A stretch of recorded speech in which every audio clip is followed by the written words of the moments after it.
wanna cry.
A track many will say gone too soon from the NASCAR calendar.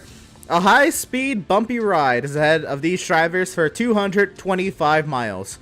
As many trips around The Rock is coming up next on Pit Stop TV. Good evening all and welcome to the virtual Rockingham, North Carolina. Devin Zimmerman is back alongside for the call this evening. Ed Shearer is out about the track taking photos of all the action tonight. And Devin, a wild race on the dirt at Bristol last week is followed up by a tight, bumpy 1 mile speedway, a historic one at that. What are we looking at when it comes to tonight's race? Yeah, we're here at the Rock in North Carolina, and it's so called the Rock because it is bumpy. These drivers are going to be bouncing all over the track in these cars. They're going to have to hang on to the steering wheels and continue to drive it and be fast. It's going to be amazing to watch. And as that, we bring up the track map here. You see 8 degrees of banking on the front stretch there, 22 degrees between turns 1 and 2, 8 degrees on the back stretch, and 25 degrees on the between turns 3 and 4. Very interesting pit road exit as well as pit road entry. Watch that. If we have green flag pit stops, it could be tricky for these drivers to get woed down.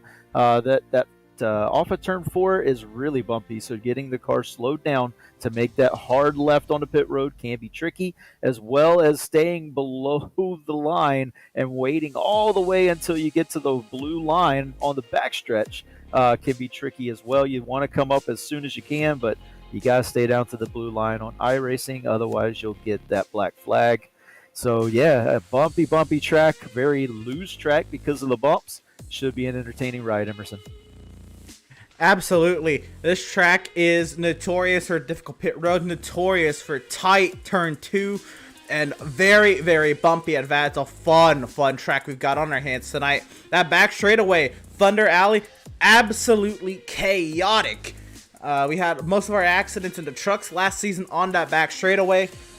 Season 1, when we were here in the Xfinity Series cars, we had a long green flag run. We got green flag pit stops, and then a caution happened in the middle of the pit cycle that kind of flipped that race all upside down and changed the entire outcome of the race.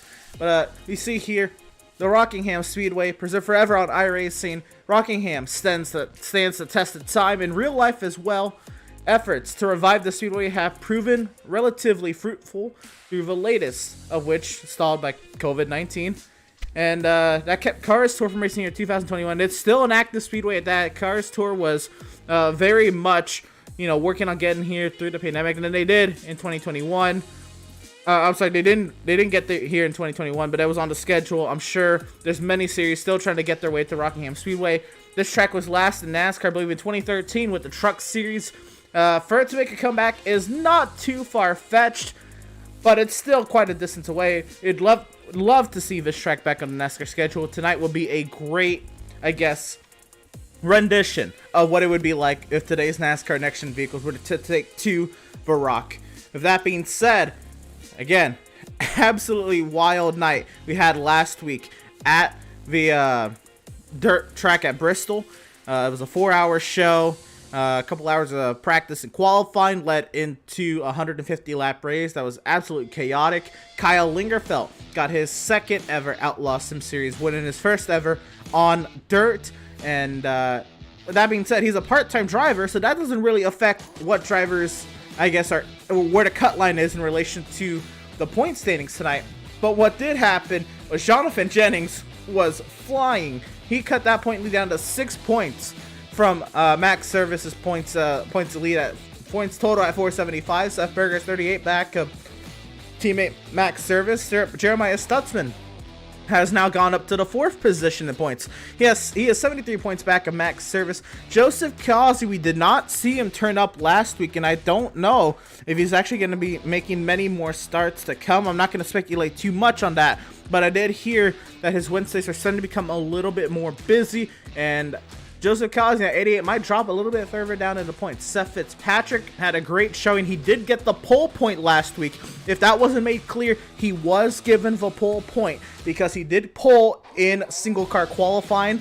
He just didn't get the start first in the heat because of the mistake on setting up the lobby through iRacing. Scott Bailey is tied with him in points after Bailey had a great run last week. He also led about 25 laps or so. He's 7th there in the point standings. Greg Holt needs to turn it around. He's dropped another spot in the points. He's back down to 8th, 130 points. This is statistically Greg Holt's worst season so far, but right now he's 3rd on the charts. This might be the place where he turns it around. Jacob Reeves is 9th, 138 points back, a point leader Max Service, hanging in there in that top 10. And Adrian Schumacher has poked his head up inside the top 10, Devin. 166 back, a point leader Max Service. Yes, sir. A very surprising but a very delightful run for Schumacher last week at Dirt in Bristol, a track that he's not comfortable on. He likes road courses, but a great showing for him. James Gilliard also had a great showing, even though he was involved in a couple incidents. A lot of speed in that 33 car, and he is showing it in the point standing, sitting in 11th place, 169 points back. Andrew St. Clair has been running into trouble lately, but he still is inside the cut line. That's a good positive note to build on as we're getting into the meat of the season here. So he's 172 points back. Right behind him, Kevin Thompson, 174 points back. Andrew Pratt, 188 points back. And then this is where the cut line gets really tight. Adam Gardner sitting there in the 15th spot, which would effectively be the cut line because of Zoltan Herzeg having the win at the moment. So Adam Gardner sitting there, the league owner, currently in the playoffs. Just outside of him, though, Devin Smith and Doug Soames both tied right there with 211 points back, 11 back from Andrew Gardner, 16th and 17th. Zoltan Herzeg, I said before, he has the win. He will get into the playoffs as long as he makes, as long as he shows up for, I believe there's not a race count, but you have to make 75% of the starts 75% in the regular season. So 19 races. 19. You have to make 19 That's races. Right. Thank you for that. So, yeah, Zoltan Herzeg, as long as he'll make those, he'll get in with the win. McMurtry there, 214 points back, so he is definitely still in the conversation to poke his nose into the playoff hunt, as well as Randall Barnett in the 63. He's only 5 back from McMurtry, 219 off of the points lead. It is really tight around this cut line. We're going to start talking about it because we are in the meat of the season, and this is where you need to make your moves, Emerson. Yeah, absolutely. And I was just looking at the point standings today, a little further down outside of that top 20, because we're starting to get to that point where, we have now made it past the point where if you have not started this season, you're not going to make the playoffs. And I was kind of looking at the starts this season. There's still 34 drivers that are technically eligible to make the playoffs if they get that win and they make 19 starts, or if they just point their way in. But again, 34 drivers at this point still have that chance. There's some that have to make every race from here to the end of the regular season. There's some that can only miss 1 or 2 more, but still 34 drivers eligible of the 50 drivers who have started an Outlaws Sim Series race this season, Devin. That number is going to continue to drop as drivers, sometimes they have to miss races for other reasons.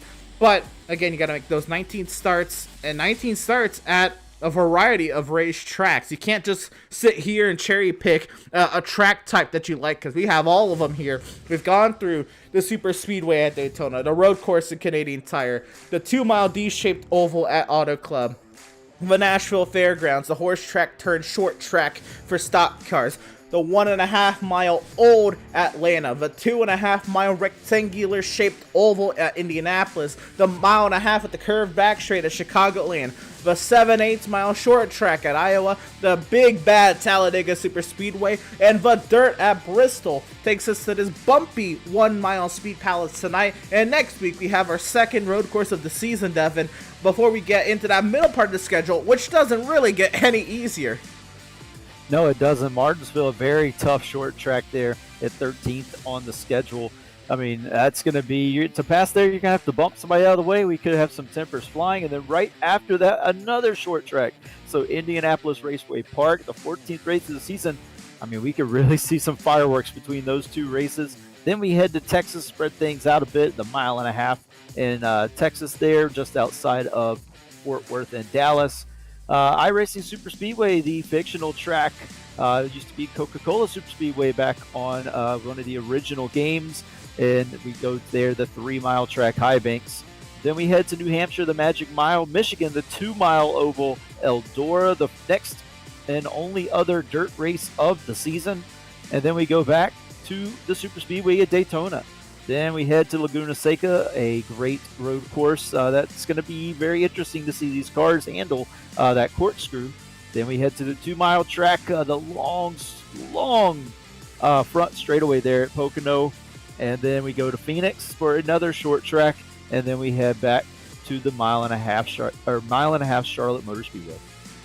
We wrap things up in the regular season with 2 concrete racetracks. The Bristol Motor Speedway will get all those 13,000 pounds of clay and dirt out of there, and it'll be back to its concrete form by race 25. Then we're back to the Music City for the Nashville Super Speedway, the 1 1/3 mile concrete intermediate oval. Then we start the playoffs. 2 road courses and a short track with very long corners. Daytona Road. The Daytona Road course, and we'll go back up north to the Milwaukee Mile, back home for the Charlotte Roval, and that'll end round number 1. That'll take 16 drivers to start race 27 with a chance to win the championship to 12 drivers by the start of race 30. Lakeland, Florida's USA International rounds up at round 30. Back to the big bad Talladega Super Speedway round 31, and a track dub that's too tough to tame at round 32. To end round number 2 of the playoffs, and then there'll be 8 drivers that have a chance to win the Outlaws Sim Series NextGen Cup Series title.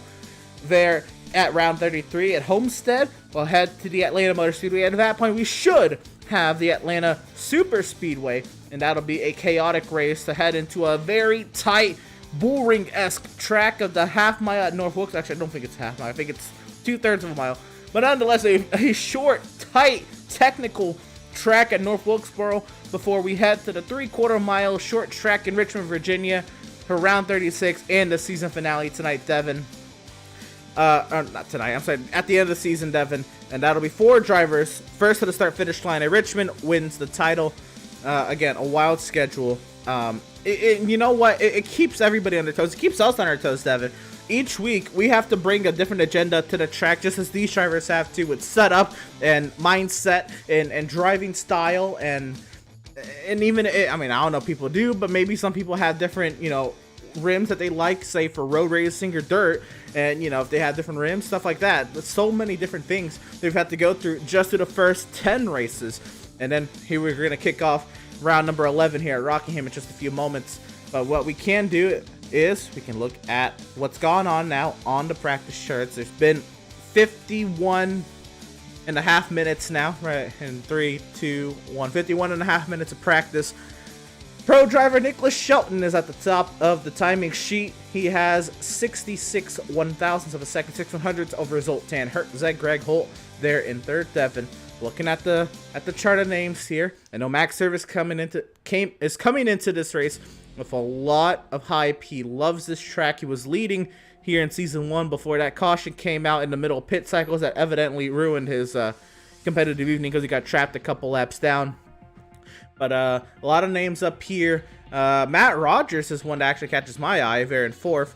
But we're looking here. What do you see in this top 10, top 20? I mean, it catches your eye. Somebody you want to talk to? What are you looking at here? I was looking at the league owner, Adam Gardner. He has shown some speed this season, and we haven't really talked to him that much. He's just kind of been squeaking by, keeping his nose right there in the talk of being in the playoffs. And with him sitting on the, for lack of a better term, bubble at the moment, with Zoltan Hertzeg having to win behind him, he's really got to start to pick it up because these guys behind him are going to try and catch him. But he can also catch guys in front of him to get himself into a more safer position. So, Adam Gardner right now sitting in 19th on the practice charts, looking to have a decent run here tonight at a hard track. To master with the bumps and everything, it could be very difficult. So if he can keep it clean and keep it nice and out there on the track, he should be okay to have a good night tonight. All right. Well, here he is then, driver of the number 56, Adam Gardner. We got him lined up here, Devin. Hey, league owner Adam Gardner, nice for you to join us in the booth. This is Devin. I hope you're having a good and fun time out there at Rockingham. Yeah, can't complain. I know it's an interesting track to learn with all the bumps and the tight turn 2, this interesting pit road that you have to get down. It's very interesting track indeed, and it's a very fun track for that matter. How are you kind of faring and feeling about your chances tonight? Um, well, I've definitely put a lot of laps in working on her. Feel pretty comfortable with where the car is. As far as single lap speed goes, she's definitely not the fastest, but she stays pretty consistent through the run. Dealing with a little bit of a personal health issue. Hurt myself earlier in the week, so at this point, I'm just kind of hoping to make the finish, but definitely been putting the laps in to try to get her, keep her up there, but pretty happy with how she is. Can't really complain about that. Well, I'm sorry to hear about the personal health issue. I hope that it won't impede you too much in the race. So you're looking pretty racy, sitting at about 19 spots, not too bad. You're on the bubble for the playoffs at the moment, sitting there 15th, but Zoltan Hertzig's behind you with a win. How are you feeling about your chances come season in here? You feel like you're going to be able to make a run for the playoffs and kind of get in, maybe separate yourself, get a little bit comfortable position going forward? Goal's definitely to make the playoffs. I'd love to get a win and go ahead and let that take care of itself, but at the same time, feel pretty comfortable with where we're at points-wise. Realistically, I think I probably would need to get up top 12, maybe 13th to feel safe on it. But at the same time, it has been progress every week. Since the season opened up, we haven't lost any spots. Just been that slow, steady climb, and kind of like the fact that it's taken this late into the season to kind of get attention or anything like that, because like to be that guy that no one really sees coming, that people say, hey, where did he come from? Exactly. I mean, you got to be the model of consistency. That's how you survive a long season like this. And we've been asking other drivers that, just how are you going to approach the season? How do you have to take the season? And I believe you hit on the head, consistency. And speaking of that consistency, I mean, you've been consistently getting faster and faster.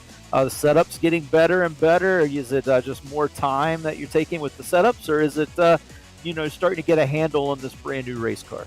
I think it's definitely getting the handles helped. The fact that it's been a little bit since iRacing's done any major updates or changes as far as the way they handle has been a big help. The confidence has definitely been up there. Running a couple of different leagues and have been steadily getting better. So it makes it a lot easier to feel a lot more comfortable going in when the confidence there. And the fact that the car has that feel that I'm looking for, especially the way it's looking like we're going to have a nice, hot, slick one today. So I think the direction I went with the setup is definitely going to be the right way to go. Be able to keep it under me. And hopefully we'll put on a good show here. Yeah, I hope be so. happy with the top 15. Would absolutely love a top 10 or better, but at the same time, I just want to keep plugging away, make those pickups where I got to make my pickups, and let the points fall where they fall. Yeah, exactly. Just be consistent out there, and yeah, top 10 would be great. Top 15, good as well. Hopefully, though, maybe we can see you sneak up there. Maybe some strategy will come into play here. And yeah, just keep it clean. Maybe we're talking to you at the end here. We'll let you get back. I know qualifying's about to get underway, so we'll let you get back. And appreciate you talking to us. Appreciate it. Wanted to say thanks to you guys for putting on the show that you put on each week.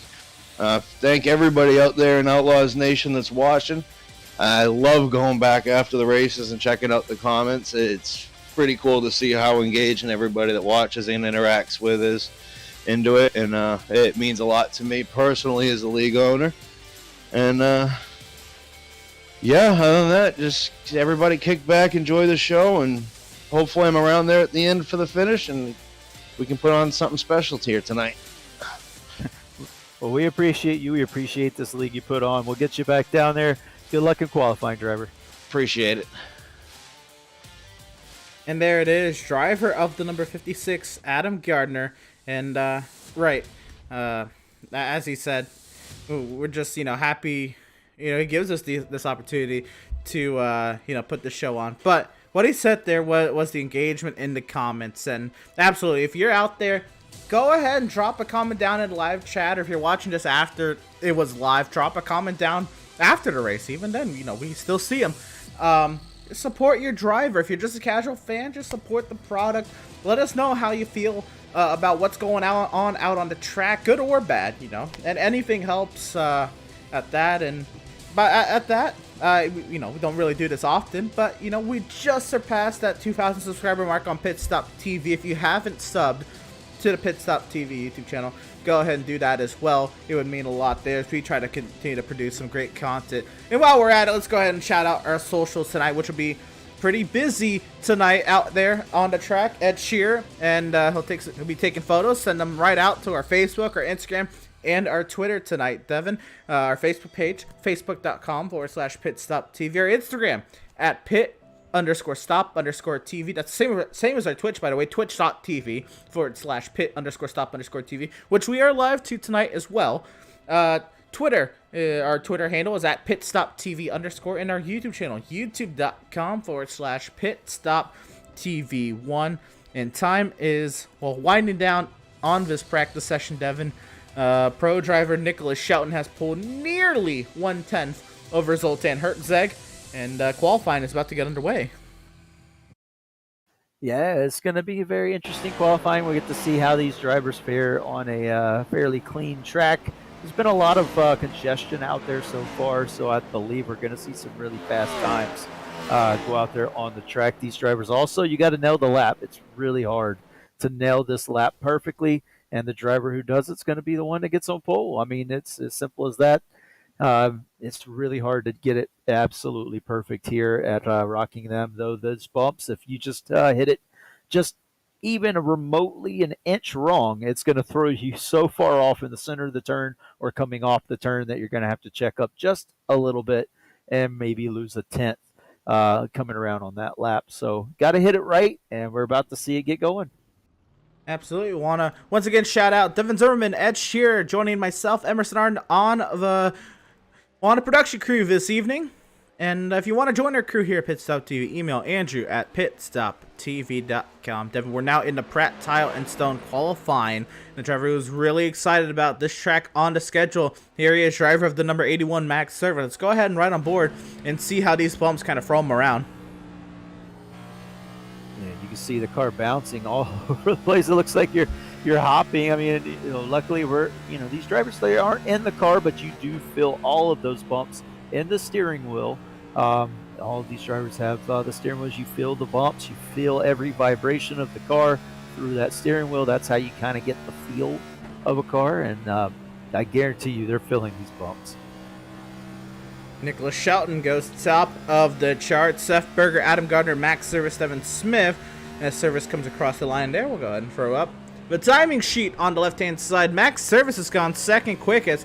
Let's go ahead and catch up with our pro driver, Nicholas Shelton. We'll ride on board on the hood. Nicholas Shelton off of turn 4. Quick, cutting the apron there at the trial. But does that help out his time? Well, it goes fastest by 0.3 of a second. Yeah, looks like they're using that first lap as a giveaway lap, setup lap, and they really going for it on the last lap. Looks like Max was able to take a tenth out of it, but that's about all he can take out of it, as we're now riding alongside the guy who was second in practice, Zoltan Hertzeg. Yep, that B&G Motorsport teammate, Zoltan Hertzeg. This is the completion of his first timed lap. Or actually, I believe I'm wrong. I think this is the start of his first timed lap. There it is. There's the timer on the right-hand side. Let's go ahead and catch up with somebody who is out there who's pretty fast. Jonathan Jennings, he's picked up a couple poles this season. Can he get one more, Devin? Here he comes out of X-Ray. Look at that car. It's almost like the porpoising we're seeing in F1 this season.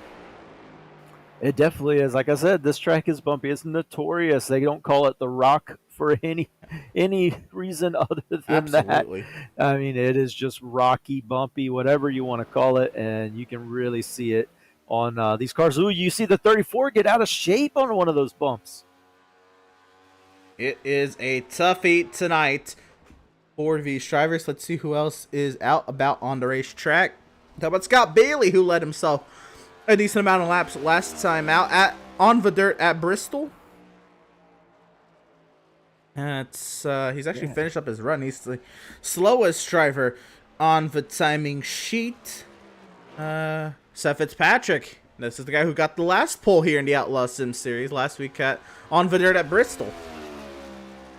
Yeah, it'd be interesting to see the hands of these drivers. Normally you want to be as smooth as you possibly can, but because of the bumps here, you're really driving the wheel. And you can see it seesawing back and forth just a little bit down the straightaway, a little bit more calm, but you can really see it in the corners. Seesaw, a little bit back and forth.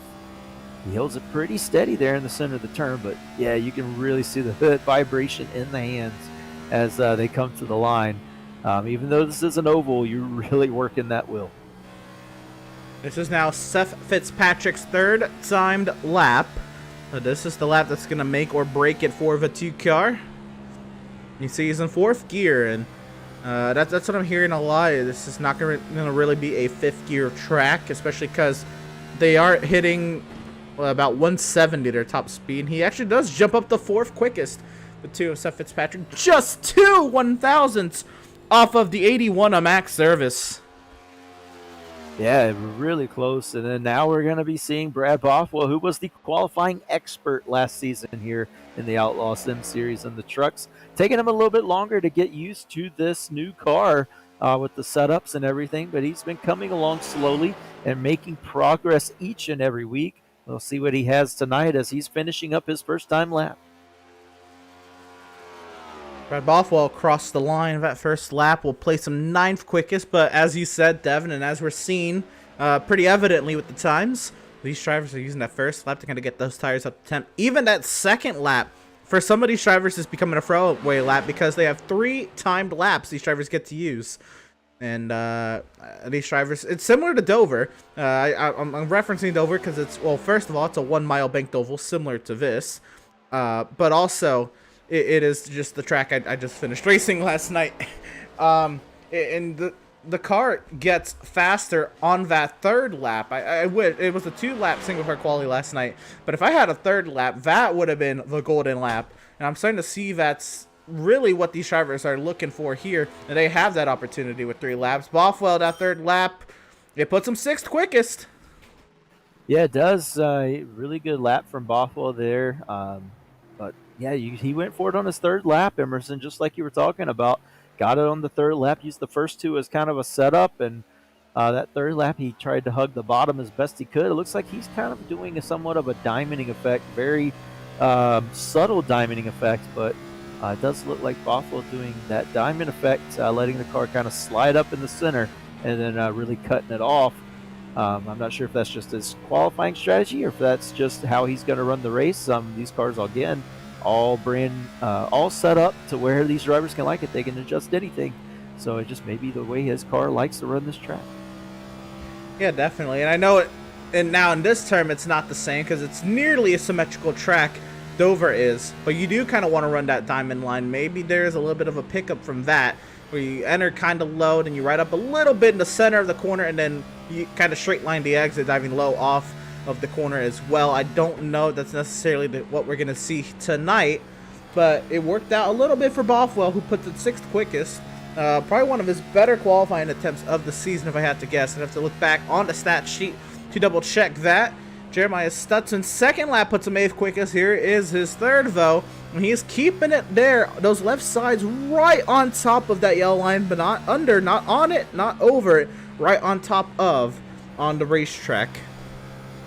Yeah, that's so hard to do here. You can see he hit a bump right there. Just shot him up the track. This lap's not going to be what he wants. It's quicker, but not enough to improve the positioning. Yeah, you can see it right in the center of turn 3 and 4. He hit a bump and the car just went dead right. And he still had I'm sure he still had the wheel crank. It was just the lightness of the front end just shot the car straight for a second. And that's going to be so interesting to watch, especially if we get side-by-side racing during the race. You know, if that bump catches you out or any bump catches you out and you got a guy outside of you, it could be disastrous. Timing ticking, or qualifying time ticking down to a close right now. It is Nicholas Shelton on the top of the timing sheets. 2 minutes left here in the session. Still plenty of time for somebody to get out there and run 3 laps if they wish. They'd probably have to get going right about now if that is the case. I see Nate Aldrich is out on the track and he is just pulled off the track, so he's not taken to the track now. We still have some time. With that being said, look at what's coming up next here on Pit Stop TV. Tomorrow afternoon here in the States, tomorrow night across the pond in the UK. British Sim Racers as their Touring Car Championship tackling the Watkins Glen Cup layout. Tomorrow afternoon, and again, those touring cars. I know the Miatas did battle. Some fantastic stuff, especially with those Miatas. It is a high-speed road course, lots of drafting in those Miatas. That was a fun showing. But tomorrow is going to be really interesting to see how those TCRs tackle the Cup course. And again, you know, we think of Watkins Glen for sports cars, usually the boot. Well, that's actually what we're going to be running here next Wednesday night, Devin. But before that, we have tomorrow night. At Interlagos, or, you know, the Brazilian Formula 1 circuit, the North American Racing League takes their GT3 series there, and they will have their season finale in those GT3 cars tomorrow night. We started off with the 40-minute amateur race, and that points battle very, very tight. You got to come and check it out for yourselves. And then the pro battle after that, we have a pro and pro-am race, 50 minutes long, following that. And again, that's tomorrow night at 8:30 p.m. Eastern. Sunday night, the MPI Cup Series is back in action. They were just at Dover this past week. They're at Darlington this Sunday night, 9 p.m. Eastern Standard Time. You won't want to miss MPI from the track that is dubbed as Too Tough to Tame. And, of course, also coming up, British Sim Racers from Road Atlanta Tuesday afternoon at here in the States, 3 p.m. Eastern.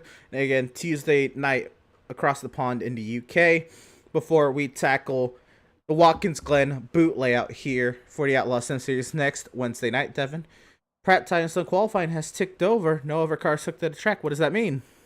It is. It's ticked over, and the Pratt Tile and Stone Pole Award will be awarded to Nicholas Shelton. His first pole of the season, his first Pratt Tile and Stone Pole Award. Congratulations to Nicholas Shelton for being on pole and winning that award tonight. Pratt Tile and Stone serving Central Vermont since 2005. Beautiful stuff. And as these drivers get ready to take to the grid, let's go ahead and work our way down the starting lineup. And how about row number 1? It'll be the B&G Motorsports teammates of Nicholas Shelton, Zoltan Hertzeg, row number 1. Row number 2, it'll be the 81 of Max Service, the 2 of Seth Fitzpatrick. Row 3, the 91 of Jonathan Jennings, the 31 of Brad Boffo. Row number 4, the 3 of Greg Holt, the 71 of Jeremiah Stutzman. And row number 5 will be the 22 of Jacob Reeves, the 77 of Seth Berger. Row number 6, we'll see Robert Gianni in the 34 car to his outside, Devin Smith in the 95. Row number 7, we'll see James Gilliard in the 33 and Adam Gardner, who we talked to pre-race, in the 56. Row number 8, we'll see Scott Bailey in the 11 and Derek McMurtry in the 84. And then row number 9, we will see Nathan Aldridge in the 14 and Andrew St. Pour in the number 12. And then row number 10, we'll see John Mickey in the 69 and Garrett Velzy in the 48, Emerson. Row number 11 will find the 47 of Andrew Schroeder, the 96 of Matt Rogers. After putting it 4th on the practice charts, did not get that great of a qualifying spot. Row 12, it'll be the 93 of Kevin Powell, the 21 of Kevin Thompson. So Kevin's there in row 12. Row 13, it'll be the 82 of Adrian Schumacher, the 67 of Doug Solms, and that's going to round out our grid tonight, Devin. So a small field should help ease things out a little bit tonight as these drivers get ready to roll on their formation lap. Now, I know Dover is a 1 formation lap track. I'm not going to assume this one is going to be 2, but I will just be ready in case that does. Tonight, we have a 225 lap race in our hands. Stages are at the completion of lap 45 and the completion of lap 102. 102 is the completion of stage number 2. Our weather, Adam alluded to it being a hot one. We are in the morning time in Sim, so it should be getting hotter as the day goes on. Devin, air temp 77 degrees about. Fahrenheit, the track temp 86 degrees Fahrenheit. Winds, well, they're about 9 miles an hour out of the southwest. And I am expecting VIRacing.com safety vehicle the driver of that safety vehicle to have their eyes on that pit entry on their left-hand side. And it does. The VIRacing.com safety vehicle in the safety pit lane. Nicholas Shelton, the pro driver, on the front row. We are racing from Barak.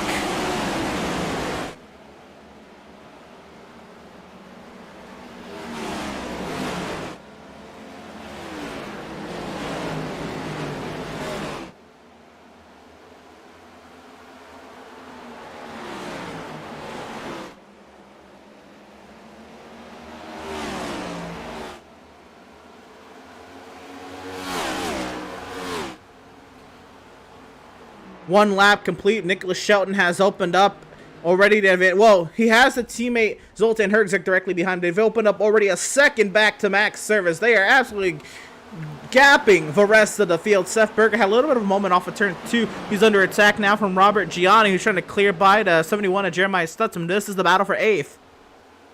Yeah, and you see the 14 was dancing around there in the center of the turn. He was able to make the pass on Jeremiah Stutzman. Now he looks to the inside of Seth Berger, and you just, again, watch those bumps. If you're pinching the driver in the middle of the turn, you might have to watch it. That inside driver, you hit one of those bumps and come up and door you. Just the way that this track is, it is so difficult to race side by side here. Seth Berger has to give way, and he's gonna fall in right in front of Jeremiah Stutzman. But yeah, it is so difficult to get under someone here, and then let alone make the pass. Once you get underneath them, you can make the pass pretty easily. The outside is really hard to make work for you. I see Jennings is starting to search on V81 of Max Service. Here he dives to the inside. Jennings got that run. He's going to dive it down here into turn number 1. Max gives plenty of room. Max is not up for a fight this early on in the going. They're only working lap 5 of 225. Max has his sights set on long run speed. Here comes the 2 of Seth Fitzpatrick and the 3 of Greg Holt, trying to make his appearance up inside the top 5, potentially if he can get by his 81 car. He's loose up off the corner.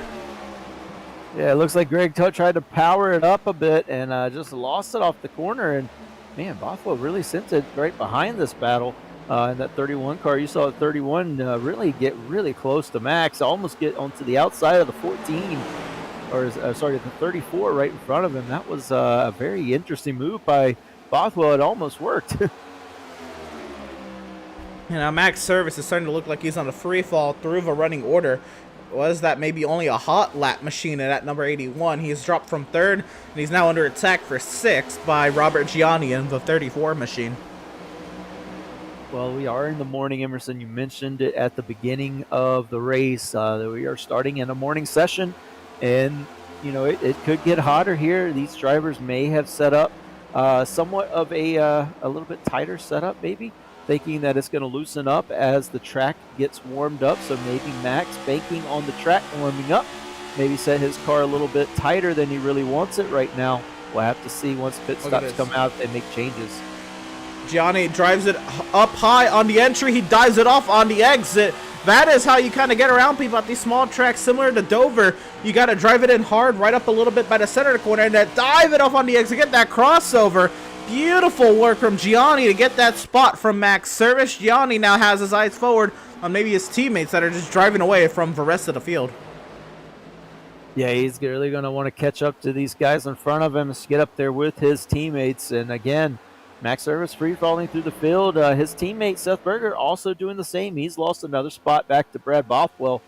Maybe these Swift Racing guys banking on this track, freeing up a bit on the long run. We'll have to see, but man, up here at the front, Nick Shelton and Zoltan Herzog really pulling away. They have 4 seconds on 3rd place right now, and there's a 2-horse race early here at Rockingham. A little trouble back here. Looks like a little bit of right front damage already to the 48 of Garrett Velzy. Looking to see what he can do. And also Matt Rogers has lost a spot. But Garrett Velzy, that right front does not look healthy, and he is off the pace.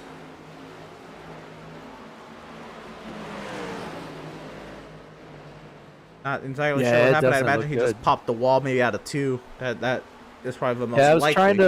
I was trying to look back myself to see what happened. I don't see it. It looks like, maybe he just hit a bump wrong off a turn maybe, and got a little tight. It looks like, out of 2, it's really easy to do that. If you catch one of those bumps wrong, you can get tight and get the wall just a little bit. Hopefully he can get that replaced and it won't affect him too much. But right now it's probably going to affect him a little bit. That car's right front tire, you want to keep it safe here, and that damage isn't going to help at all. Here's James Gilliard to the inside of Seth Berger, and beautiful scheme. Gilliard trying to back up a great run he had last week. He's already powered through Stutson and Berger now. Gilliard has a little bit of short run speed for sure. Is he able to keep this up for the long run? I'd like to see this scheme do. I'd like to see Gilliard do well at this point. He's had some rough luck in the Outlaws Sim Series. Yeah, he's been in a blackout Oh, car for the most whoa! A part. couple There's a cars car just pound behind the us. wall back there. I believe that's the 84 McMurtry and the 95 of Devin Smith. They Yes. both pound the wall down. But both of them out of two. I mentioned I think that is exactly where the 84 got damaged. I think these drivers just kind of gave us a clue to what possibly happened as they did it themselves. And you can see it looks very similar to the damage the 84 has. So I guarantee you that's exactly what happened. But Oh no! John Mickey wreck. hard into the outside wall. Big hit! Nathan Aldridge just spinning around on the back straightaway. Two cars parked on the back straightaway. Oh, Aldridge coming back across the track. And caution is out on the speedway. Goodness gracious. What a miss from Doug Solms, able to keep it off of them as they were kind of parked right on the racing line. Luckily, they did reset early enough. I know he was just trying to get out of the way there. John Mickey was, but man, what a hit that was for John Mickey. He almost got airborne. He got massive air, and he's already disconnected from the session. This is what happened to the 69. Just sideways, and that's just lost it. Big damage for Devin Smith as well. Aldridge, I think he didn't get any damage. He just kind of flat spotted those tires, trying to avoid damage. And Solms, what a dart from Solms to avoid that. Yeah, and Solms probably going to have to get some new tires as well. I don't think that those tires are going to be happy with him with the amount of brakes he had to put on to make that miss. But what a miss! Yeah, just slid. Yeah, it just slid on him.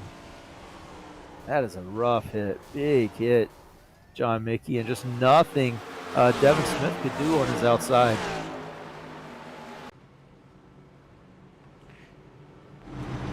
Well, here we go.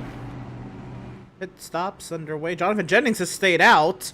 Nicholas Shelton has pitted in with Zoltan Herzig. Did Herzig make the pass? Because Herzig's ahead of him. I guess he did. It looks like he did. Maybe we missed that when we were talking about the wreck. Oh, and Shelton misses the box. Oh, that's not good either. That's he could lose huge. another spot here. But Now, they are the class of the field tonight, so clearly they're fast enough to make that time up, but it's having to work through the traffic at not even close to losing a spot. And he has a teammate behind him as well to help him out there. Yeah, great stop for Gianni there. He picked up quite a few positions on that stop. And so some people who stayed out here, the top 8 have stayed out. I'm actually surprised top 7 have stayed out here. I'm actually surprised that McMurtry stayed out since he got that right front damage. But Jonathan Jennings and Seth Fitzpatrick, Greg Holt, Jeremiah Stutzman, Adam Gardner, Jacob Reeves, and Derek McMurtry, the 7 drivers who have stayed out. Oh, and the lights are off on the safety car, Devin, which means we have choices being made. Yeah, a lot of quick choices being made here. A couple of dives, trying to figure out where these guys want to be. That caught me a little off guard. I was not expecting the safety car lights to come off that quickly, but we are already getting ready to get back to action here. Yeah, we are. That was a quick caution here. I like it. We get back to racing. Yeah. And with these guys on older tires, it's going to make this front battle very interesting. A lap to the caution period. So at that, and we were not ready to choose, I don't believe. So okay. Yeah, I think that caught race control off guard. Probably race control's probably looking elsewhere as well, which didn't help all of that. So should be able to get another round of choices made here. Yeah, we'll see where these guys choose to be right here. I believe that inside lane is going to prevail. However, that leader could choose the outside to make it. Yeah, he does. Jennings chooses the outside. So that change of a choice as a result of that. Oh, wait, are they adding another lap? Are they going to add another lap? I don't see many people making a choice. Yeah, I guess we were not ready to go at that, so...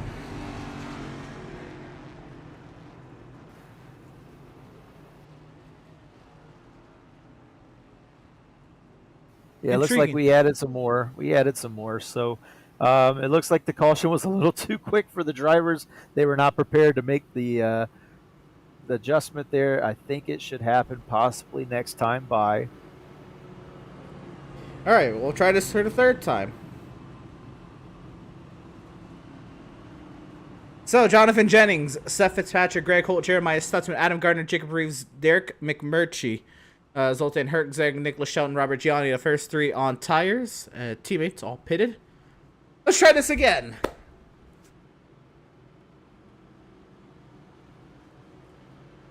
There we go. Choose rule this time. We're going to see Jennings does take the outside. It kind of breaks off, and everybody kind of goes opposite. Oh, there's a he dives to the inside. I think that was Max Service.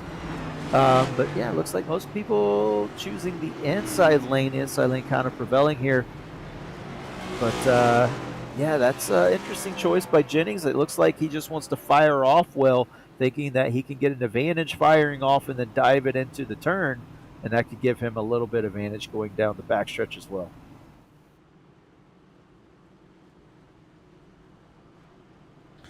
So here we go. Jonathan Jennings selected the outside lane. I wonder if that gives Greg Holt any advantage over Stutzman into the corner. And we'll see how long it takes for those B&G boys to rocket through the field as well on fresh tires. Now, you can go pretty long on tires here. I heard somewhere in the range of about 80 laps and higher. So we'll see what happens here. VI Racing.com safety vehicle is going to make that hard left-hand turn into the safety pit lane. And we are back to racing from the Rock.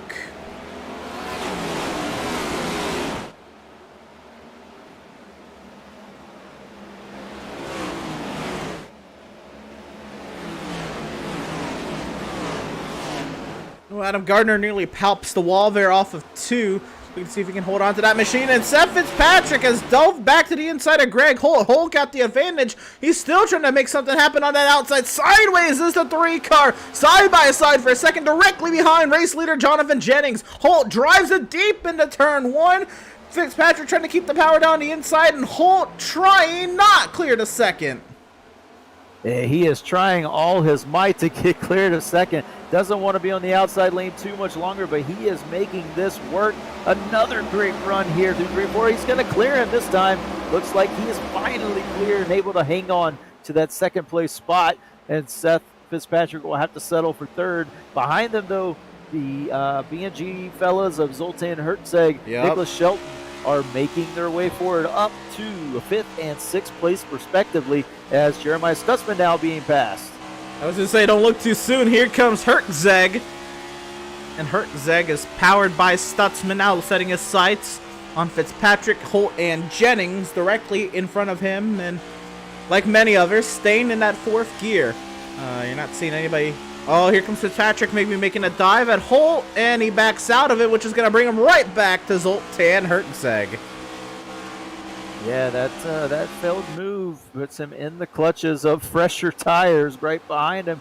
Hertzeg looks to the inside, not going to do it this time. Probably going to try and set him up off of this turn and get the pass made in the next turn. However, that is a big battle in front of him. I do not believe either one of those. Big moments for Robert Gianni sideways. Oh, keep it off the track. Keep it off the track. Hold it. Oh, Bothwell! Goodness. Nearly teammates coming together there. Bothwell's going to lose a lot of time as a result of it, but he still has the car in one piece. Oh, nearly squeezes Schumacher to the wall. Schumacher way up the track as a result. What a very interesting save that was from Gianni and from Bothwell. Crazy stuff happening there on the backstretch, and you pointed out at the beginning, that backstretch, something to watch out for, Emerson. That's where the chaos happens. Thunder Alley, it says there on the back straightaway wall, and it is it was chaotic last season. Holt sideways. Here comes Zoltan Hertzeg on defending series champ Greg Holt. Caution on the speedway. 34. 34. Robert Gianni, has he had another one? Yeah, he was off the pace. I'm not sure what happened. Oh, and well, we have found it. Let's see if it is worthy of a yellow. I only saw one car stopped back there. This is the overhead view. Let's see what happened to Robert Gianni. And yeah, so this is after the incident on the previous lap. The 14 got into him. He was loose to begin with, right? But he got a little help there to go all the way around. The 14 and the 34 coming together. But yeah, that 34 was, that car does not like turn 2 right now. Robert Gianni was in trouble. He had that moment then on the back straightaway. absolutely heated up the tires. Those tires were really hot. And you can see here, not agreeing with him, on the throttle too early off the corner on the hot tires, and Aldrich had nowhere to go. Yeah, Gianni was already fighting the car off of turn 2 there. And the 14, yeah, just nowhere to go for him. Unfortunate, both of them are going to get the black flag. That's how it works here in the Outlaw Sim Series. Both the drivers that bring out the yellow get a EOL penalty. So unfortunate for the 14, but that is the rules. So a couple takers on pit road, not many. All towards the back of the field. I want to talk to Greg Holt, driver of the number 3, if I have that opportunity. And no, I do not have that opportunity. Oh, there goes that. Let's go ahead and talk to, I guess, the driver then who's been moving up through the field. The highest running driver of that B&G Motorsports group, Zoltan Hertzeg. Zoltan, that planned to pit on the last caution. It only set you back about 7 spots, but how you feeling about it? Not too bad. I feel like I just got to buy my time and try to pick my way through the field. I felt really quick. This setup seems really fast, so pretty excited about the rest of the race. Just take my time and don't wreck. What's that dynamic been like between you and Nick, as Nick was kind of leading the charge up until a couple laps before that yellow came out, and then obviously the pit stops happened. Y'all ended up behind the cars who stayed out. But what's that dynamic been like, I guess, at front and now working through the field with the 38? Yeah, we were just trying to save tires, and then I kind of see my opportunity. I was like, all right, I'm gonna get up there, get a bonus point or whatever, and we were able to kind of switch off like that, and then. All right. Yeah. So you were already moving through the field. I'm sure you didn't want to see the yellow because that obviously impedes your progress a little bit. This will be, I guess, the first cycle of heat on your tires, on this set of tires. You think you still have what it takes to get through the 3 and the 91 ahead of you? I hope so. I didn't feel like there was a huge difference in tires, so I'm gonna try to keep that in my mind for later in the race. But I'm hoping we can get around them. That'd be awesome. Sure thing, and I guess that's another important point. Might as well learn now as you have information for later. I guess the choices are being made now, Zoltan, so we will leave you to it. Best of luck to you, driver. Hopefully we're talking to you a little later on. Thanks, man. Appreciate it. Driver of the number 39, Zoltan Hertzeg, and the choose rule in effect, and choices being made there on the front straightaway. Hertzeg starts behind race leader Jonathan Jennings on the inside lane. Yeah, and Jennings choosing the inside lane this time. He chose the outside last time. I'm not sure he got the start that he wanted to on that last restart. So choosing the inside this time, we'll see how good it fares. He does have those 2 really fast cars directly behind him, though. Getting ready to get back to racing from the Rock. Jonathan Jennings, Greg Holt, they're on a 25 lap older tires than Zoltan Hertzeg behind. The iRacing.com safety vehicle find its safety in the pit lane, and we are racing once again from Rockingham.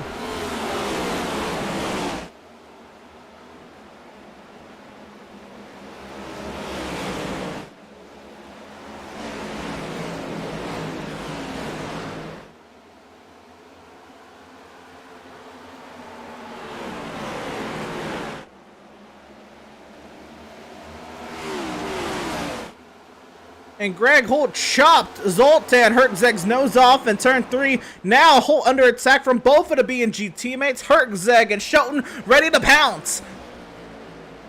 Yeah, and, near Hertzeg contact. gives him a bump down the backstretch. It was he gives contact. him a bump down the backstretch. I was saying, he's giving him, he's like, all right, hey, I'm here, man. I got fresh tires. Let me by. Next time probably won't be so pretty. We'll have to see how Greg Holt plays this. Greg Holt is not the one to give up a spot very easily, though. He's going to make you pass him. And here's Hertzeg again, a good run off of turn 2. Absolutely, and you got to think, well, I guess you'd have to think in Greg Holt's shoes. Yeah, we're now 10 races in, 10 races complete. The season after you just won the title in this league. You know, he certainly doesn't want to go up second this easy, even if he has the disadvantage on tires. Zoltan kind of drives him up the track a little bit with that car. Plays it sideways, and around goes the 39 with the 3. Back across the track, he collects the 2. Big wreck. Big wreck. Oh, the 77 to Seth Berger involved. That was a monster wreck at the front of the field with right after Matt Rogers involved. Matt Rogers. He was fast tonight too. Didn't have a good qualifying, but he was really fast in practice. Set on some great lap times, and his car looks done for the night. Greg Holt. I told you that next bump would not be so pretty. Well, I expected it actually the other way around. I think Greg just got sideways, but let's go ahead and look at what happened. This is overhead, off the corner. Yeah, he did just get sideways. Yeah, he got sideways. You know, like Sean, Fitzpatrick and Berger, they just got clipped there. And it's amazing that there were any more. Oh, Greg sliding up the track here. No, you have to hold the brakes there, man. I know you're frustrated. Yeah. But... Man, that was that could have been a lot worse. That could have been way worse. Absolutely. Let's see what we can get here on the static shots around the track, and here we go. Should be a nice little shot of what happens out there in the Hertzeg. We'll see. That's where Fitzpatrick gets clipped, Berger clipped. Oh my goodness! Right up across the track. Good avoidance from Gilliard. Oh no! There's Rogers. Rogers, did he just get sideways and drive up the track? Yeah, maybe he locked it up on the pit or on the entry of the turn, and it just did not cooperate when he got into the turn. It's right on board with him here. So this is approaching the incident. Way up the track, or way up ahead, you'll see a bright blue car. And that's where it starts. Smoke. And he's still throttling up towards the smoke. Right there, that little correction to miss Fitzpatrick. That little correction to miss Fitzpatrick upset the car on entry. I don't want to, criticize these drivers too much, but I'm gonna say that it was more self-inflicted. I mean, you see the smoke how long down the back straightaway. You gotta lift at some point. Yeah, you gotta play it smart. You gotta play the long game. We're only 39 laps. We were 37 laps into the race at that point. You got to play the long game, play it smart. Guys in front of you are going to be checking up. And this happened right in the front of the field, and it was a big stack up of cars. So you got to be smart about it. And, not being smart, gassing it up. That was Adam Gardner who got a piece of him as well. Oh, man. But so Devin Smith also got a piece. Yeah, that little gassing it up to try and make up some positions possibly, and then that late correction getting into the turn just upset the car, and around he goes. I believe we're coming to the choose here, and this is the choose. And Nicholas Shelton has ended up down the running order a little bit, and Shelton came back in the pit lane, topped off on fuel. So I think he had just a bit of nose damage as well. Right, I guess maybe that was more, to come in and check the damage. What this does do is this puts Jonathan Jennings now up front, Max Service to his outside, who still have yet to pit, along with Stutzman, Gilliard, Bothwell, Reeves, and cannot confirm that they haven't pitted. They had a little bit of a reset there, but Jennings has not pitted. I know that for sure. And let's see what Max Service does on this outside. Stutzman and Gilliard. Gilliard just barely making it through that incident, up in fourth. I'm sure he's very appreciative for the luck he had there. And Brad Bothwell. Two B&G cars kind of trading out with the other two B&G cars in the top 5. Back to racing from Rockingham.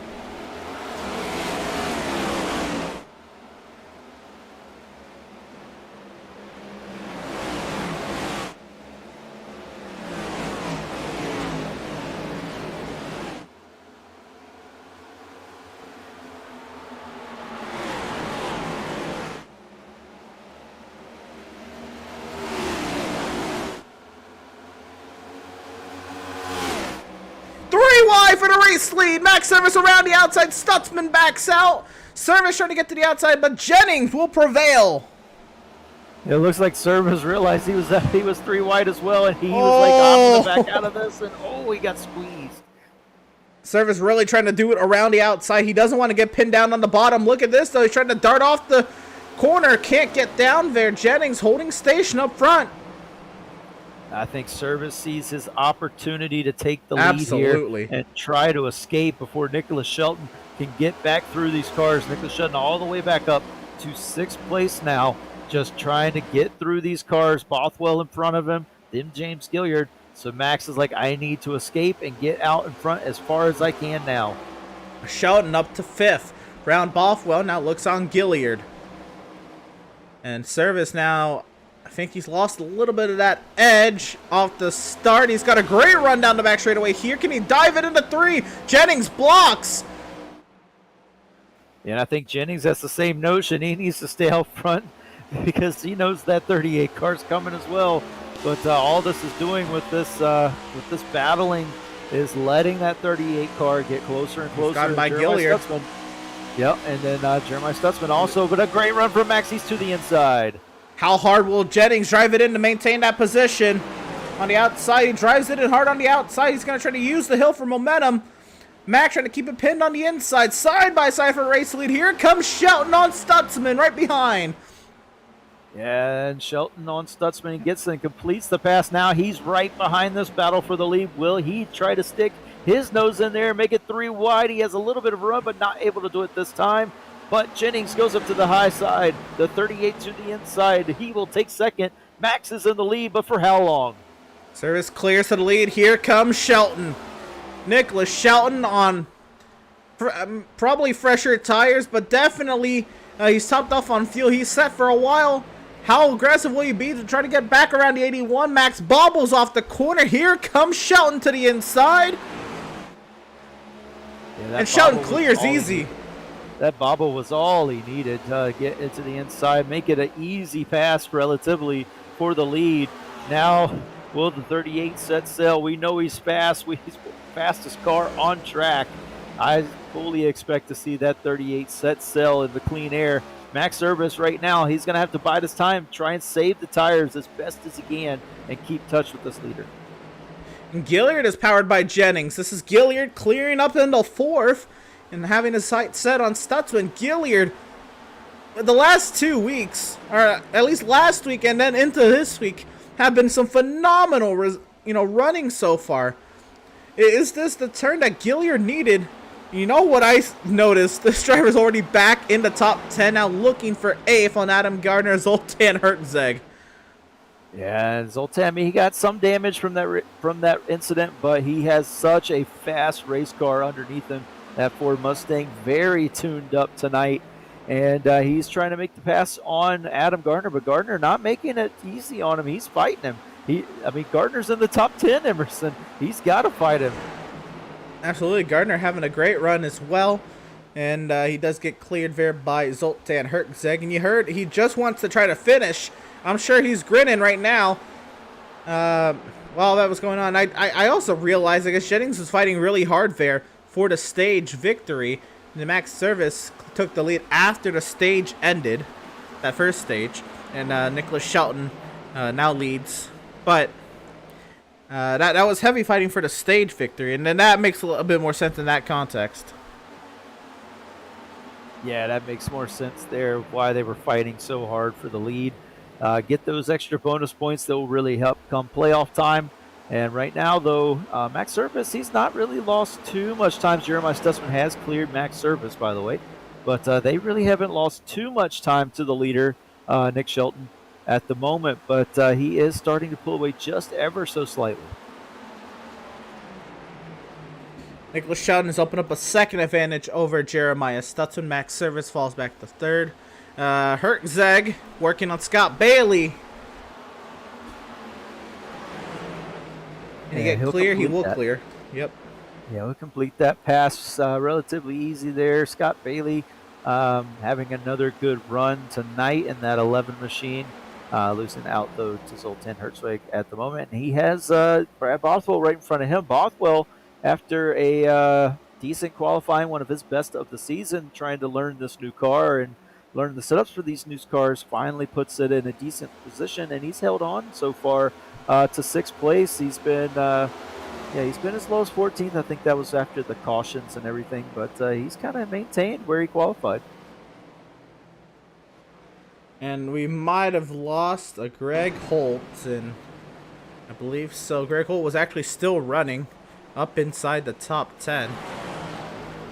So Greg Holt is either manually disconnected or lagged out of the session, but there is no the 3 car is no longer connected to the session. Yeah, maybe trying to give it a go, see what the car's capable of, and just learning that he's not competitive and decides to park it for the night. Unfortunate for Greg Holt, he's, again, the defending champion, and so far this season, it has not been his season. And Nate, another one of those cars involved in one of these incidents.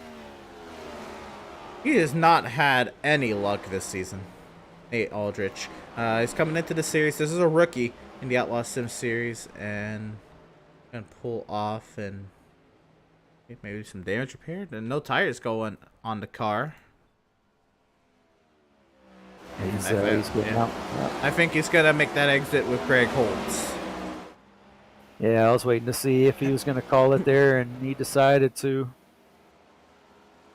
But, yeah, Nicholas Shelton out here out front, almost a 2-second gap now. It's 1.8. Oh, wreck on the back straightaway! Scott Bailey, hard contact with the outside wall. I think we're staying green, but 3 wide behind. Schumacher and Gianni. To make something happen here. Yeah, Scott Bailey's really hurt. That car is really slow right now comparatively to where he was. He's struggling to keep pace with these guys. So you can get a replay and see what happened. Unfortunately, I think there's some damage to Adam Gardner's car as a result of this incident. Let's go ahead and take a look.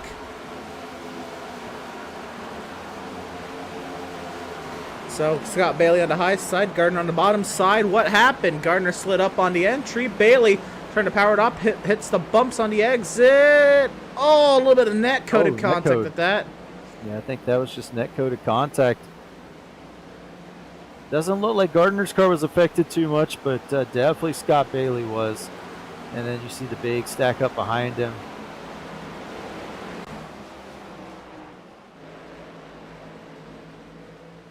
Here we go. The battle for third is going on as well. James Gilliard has lost out to Zoltan Hertzeg. Hertzeg now looking on max service. Service trying to keep it pinned on the bottom. And Gilliard under attack from Jennings. It was the other way around just 10 laps or so ago. Jennings being passed by Gilliard. Yeah, and if I wonder if Gilliard's used up a little too much tire so far. That's be the one of the biggest explanations of, he was really fast on the short run. Maybe this car not so fast on the long run. Hertzeg looking to make easy work of point leader Max Service. And Service trying to dart right there in line in between the B and G cars.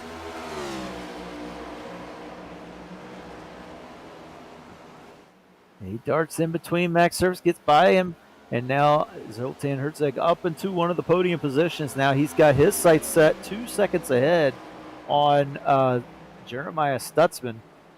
He's got to make up some ground, but he is doing it in a hurt race car. But man, those cars are fast. Gilliard, big bobble up off the corner. Here comes Jennings. I think Gilliard's losing the handle on that 33 car. He's also possibly going to lose out to Brad Bothwell if he's not careful. Bothwell, though, bobbles off of turn 4. Gardner way up the track. Yeah, these drivers really struggling now with these cars. I wonder if Gardner has damage. I was going to say the temperature has risen a great deal, almost 6-7 degrees hotter than it was at the start of the race now. So we could see this track really loosening up, and that's starting to catch the strokes. There's the 34.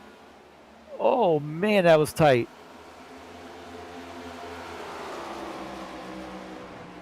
The winds aren't helping at all either. 13 to 50 mile an hour winds not helping these cars any over those bumps as they get light. They are not. And with this hot, slick racetrack and these winds, it's just going to make it that much more difficult for the rest of the way. Scott Bailey in trouble. Car up in the wall. It's the 84 McMurtry right ahead. And Bailey now way off the pace. 16th. Yeah. And he's just dropping further and further back, just trying to keep pace, but maybe trying to bite and buy out a caution is just not coming for him right now. But with the way that's going right now, I wouldn't say it's going to be too much longer before we might see one. You have to say, though, lots of passing, lots of action out there right now. Even though we've gotten pretty spread out, there's still plenty of potential battles shaping up here. As we've now, I think, there are. Yeah, I think we've gone about 20, 25, 30 laps into yellow now. Yeah, there are a lot of battles, and it's quite surprising. Rockingham is really hard to pass just because of the bumps. Once you get to the inside, the outside lane normally just has to give up the spot, but we've seen people being able to fight on that outside lane, but at the expense of possibly burning up their tires. So Max Service again giving away to Jonathan Jennings now. So that's something to keep in mind. You know, you can battle, but at what expense? And how long are those tires going to hold on? So we already had just 2 drivers not even start tonight's race. And then so far we have out of the race Nathan Aldrich, Greg Holt. Devin Smith is actually not out of the race. He's still out here, but he is 17 laps down. He's looking to get that spot from Holt and Aldrich soon. So Smith will get into the top 20 and in the 19th, even just running out here with that car. Matt Rogers is also out, Garrett Velzy, and John Mickey. Yeah, and John Mickey again. He was caught up in an early incident. He's not in the session. Did he even take the green? He was. He had that first incident there where he that's absolutely clobbered Devin Smith. That's it. Yep. So he called it quits after that. But James Gilliard again falling back. He now gives way to Seth Fitzpatrick. Well, I don't know about giving way. Look at this. Oh, he tried to get the run, but I think he's not going to get there. Yeah, that was a brilliant effort to try to do the over/under, but not going to work that time for this Corvette, the Chevrolet Corvette tribute paint job on the number 33 car. Brad Bothwell also falling back a little bit. He's not been able to get around Gilliard, and he's lost out on a couple of spots. Another one of those B&G teammates, though, the 34 of Rob Gianni, he is starting to make his way back up through the pack. Gianni up into the 8th position, cleared by Jacob Reeves. Adam Gardner holding station at 11th position. Adrian Schumacher directly behind, though. Schumacher not having the day he's wanted, but I think, as far as ovals go, this might be one of those tracks I figured Schumacher might excel. Oh, we got a car spinning! Derek McMurtry pounds the inside wall. Yeah, that's not the first time that 84 has been caught out by turn number 2 and Thunder Alley. I think that's probably a 4th or 5th time that 84 has been caught out there. He is not having a day to remember at the moment. Such a tough day for the 84. See what happens to Derek McMurtry. Up off the corner, bobbles, and not a fun ride at all. And hitting that inside wall, I feel like is worse, than collecting the outside wall. Normally, the outside wall is going to be a side swipe, kind of like a Darlington straight, but the inside wall is definite nose damage, and he's really going to feel that. Race leader Nicholas Shelton has 6.7 advantage on this field. Oh goodness. I mean, what do you expect when you put a pro driver out here? This is domination, to say the least. He's got 2 lap cars in front of him here, though. This is a battle going on that is... I think that's Kevin Thompson and Scott Bailey. Kevin Thompson does get that spot from Scott Bailey for 15th. So it's Nicholas Shelton lapping the 16th place driver, Scott Bailey. And he'll go on by. Yeah, Not easily. He's really got to buy his time. He's really got to buy his time and get by these cars. There looks like a car. The car in front of him got up in the wall, but Yes, he's got to buy his time. He's got plenty of time to take. He can sit behind one of these cars a couple laps and let him figure it out too. He's off to that. That's what he needs to do. Just let them figure. Oh, the 21. Yeah, don't do that. Don't do that. I don't know if maybe he. I doubt he pressed the issue. I think that was more Kevin Thompson trying to give way and not you starting up there. But there's no need to press the issue at that. This much of a gap at that. Let the lap cars work themselves out. Oh, and Schumacher just popped. So I was just about to look at him try to get on Adam Gardner here. Yeah, it looks like I said, you hit that outside wall. It's not too bad. You can still continue. Not too much damage to the 82, but yeah, that's a nice little pop, but it's not too damaging. Oh, here we go. At the moment. Second place, and it changes easily. Hertzeg powers by Stutzman. Yeah, Hertzeg was catching him so fast. I think Stutzman just let him go there, knowing that this 38 and this 39 are kind of the class of the field tonight. The 39 is a little bit damaged, but it doesn't seem to slow him down to at least get him back into second. Gardner drove it hard into the center corner. Here comes Schumacher, a run, but he bobbles. Yeah, he bobbles a bit, but he's not able to complete the pass. But man, Gardner's trying to hang on as well. He's fighting so hard to stay up here, sitting in 11th place. Doesn't want to give it up, fall too far back. But yeah, he has his hands full with his car as well. He can't get to the bottom anymore, Emerson. I think he's purposely running up there. Look at Schumacher. Even though Schumacher gets down there, he can't put the power down. Yeah, and I think Schumacher's got to set him up, follow him into the turn up high, and then dive it down low.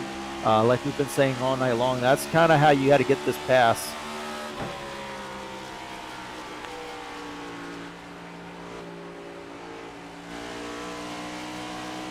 He can't get the power down. There's too many bumps down there. I think this is intentional from Gardner to run this line. Very good defensive line. If that's the case here, Schumacher gets the memo there, falls in line, going to get the run off of turn number 4. Is it going to be enough? He's inside now. Yeah, he's there. I believe he's got him this time. I think Gardner, once he got down there, he let him go, but he's going to fend him off as much as he can.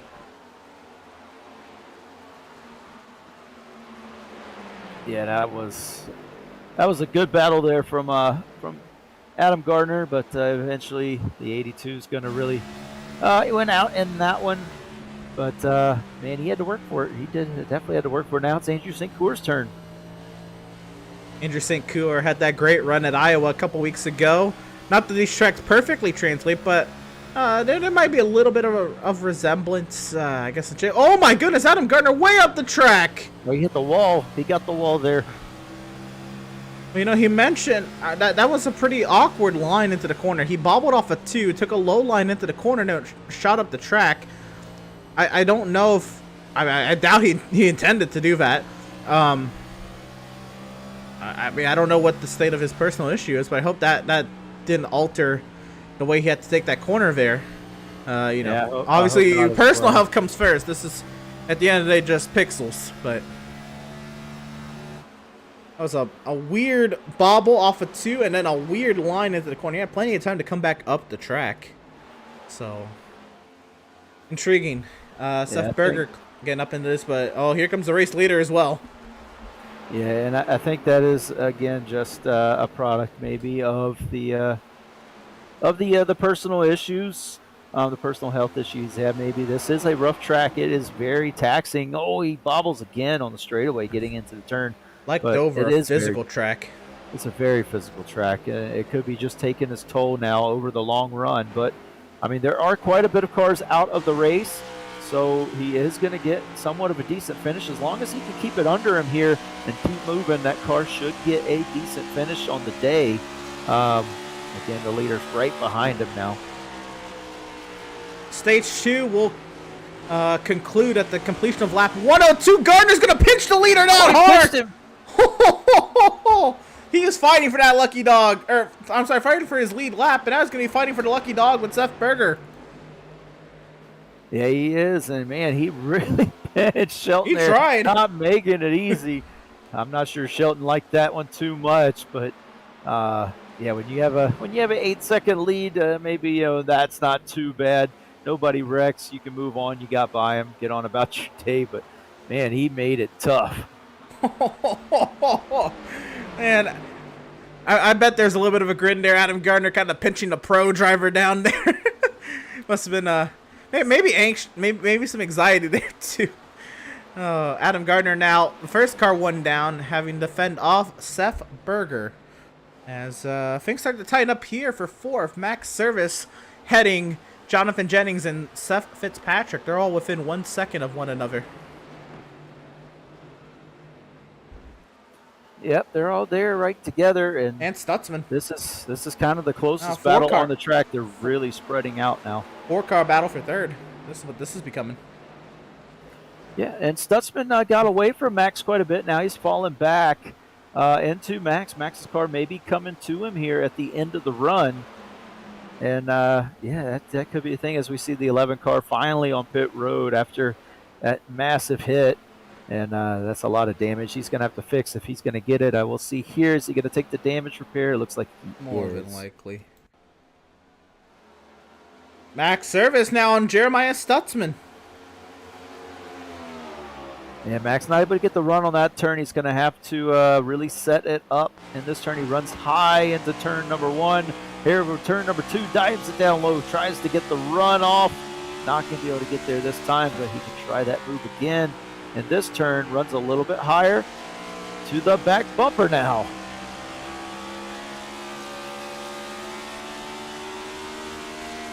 Service painting the back bumper of Jeremiah Stutzman's car as Jennings and Fitzpatrick trying to close that gap as well. And Max working on Stutzman. He's really eating having to work over the 71, and man, that's a huge run through the center of the turn. But what do you do in the center of the corner? Now you lose all that run.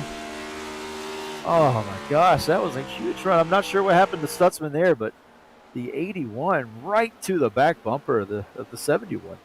Well, that goes on. We got a battle for 10th side by side. Reeves trying to fend off Schumacher. Reeves way up the track. Schumacher falls back for now. Yeah, and another good battle here. Schumacher's going to have to work him over like he did Gardner earlier in this race as we see the number 2 car of Seth Fitzpatrick get around the 91 of Jennings. Max Services was passed by both of these drivers at one point and has successfully made those passes back. And again, now looking on Jeremiah Stutzman. Look the peak there. Fitzpatrick by Jennings. This is now Reeves trying to fend off Schumacher. These are the last drivers on the lead lap. And also, this is an important battle for 1 stage point. Coming up in 3 laps here. Also, that's what Max Service is fighting for. He's got the run on Stutzman here. Yeah, set him up perfectly that time. He looks like he's going to have him cleared before they get into the next turn. Is he going to hold it down there? Stutzman, maybe. No, he's not going to try the over-under. And just has to fall back in line at the moment as Schumacher now trying to make his move on Reeves for 10th.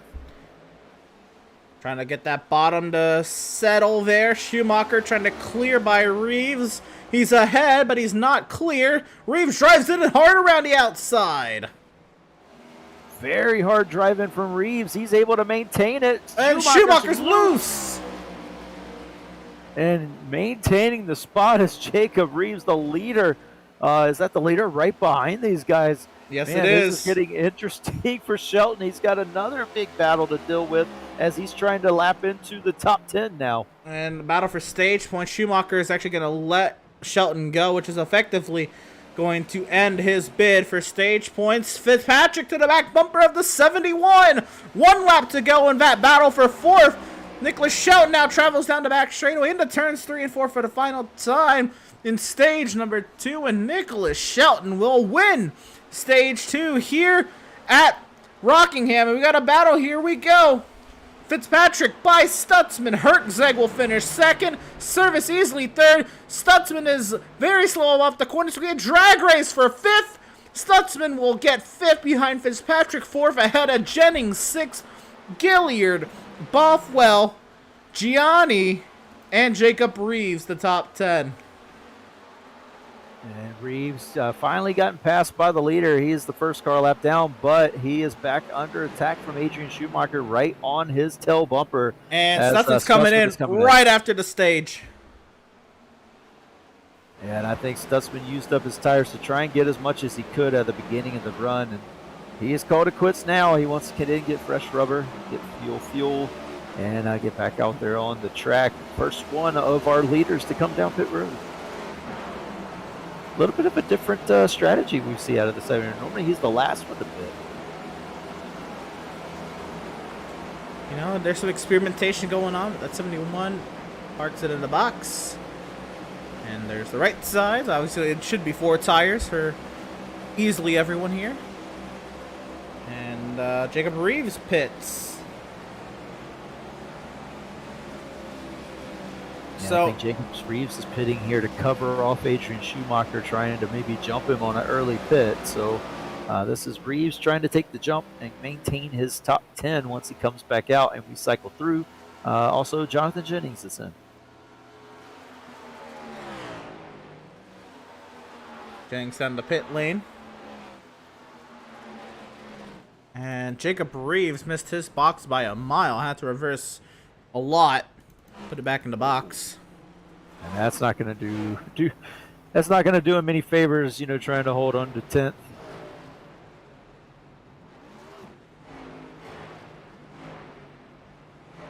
Doug Solms is coming down pit lane in his number 67 machine.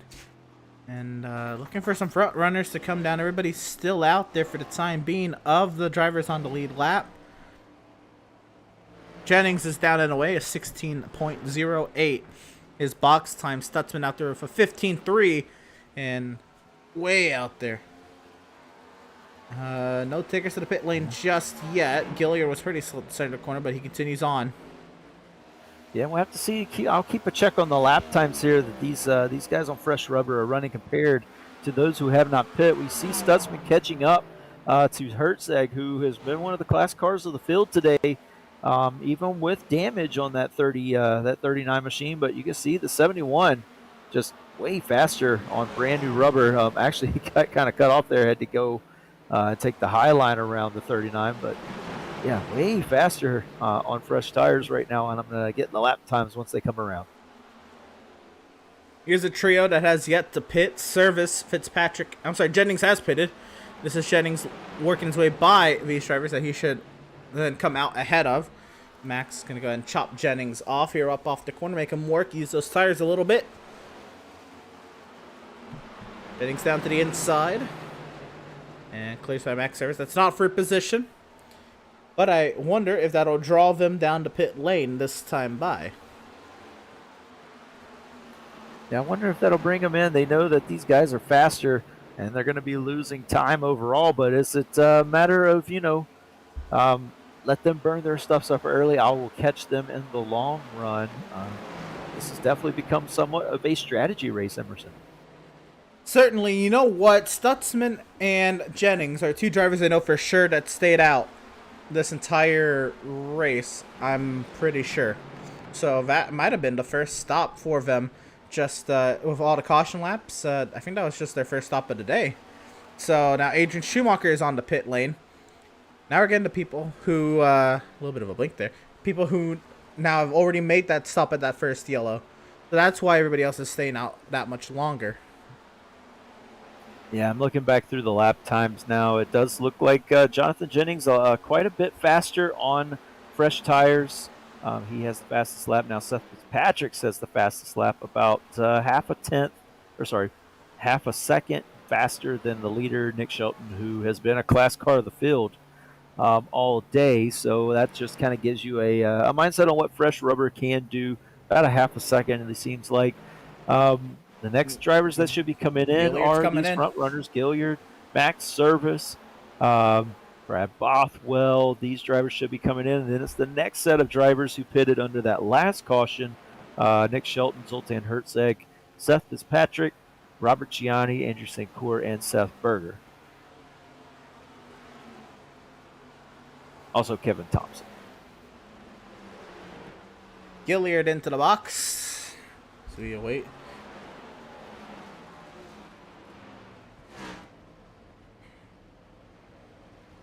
Now the lefts. Still no signs of pit stops from the front runners. Everybody's staying out there. Gilliard will file behind Stutzman and Jennings before he even gets the pit speed exit. And Schumacher powers by Gilliard as well. Gilliard had a really slow pit entry for what it's worth. Yeah, just trying to be safe. You know, it is an awkward pit road to get down, so maybe just trying to be a little bit more safe and not have a pit road penalty kind of derail your race here. You can make, you know, maybe trying to make stuff up on the track. You know, that's just kind of how you have to do. These guys who have stayed out, though, Max Service and them, I wonder when they're going to come into pit because they've been out there for about 100 laps now. I don't know if they. Yeah, you're right. There's been caution laps in that, but they've been out there for about 100 laps, and there's 108 laps to go. So they safe? I think absolutely you have to. You got to go as long as... Oh, sideways! There's Kevin Thompson directly in front of these guys. You got to go as long as you can to put yourself in a position to potentially one-stop it. Is it possible? I don't know. You guys are still staying out. Nobody makes a dirt to pit lane that time. Yeah, Kevin Thompson does. Away. There goes Kevin Thompson. That's 106 to go. I have to think that Brad Bothwell and Max Service, the only two guys on that last strategy, have not pit. I have to believe that those two are trying to save everything they can to make it on one more stop. I wonder how many caution laps they would need to make that work. That is another question. Or would they need any? I don't know. How much longer can they go?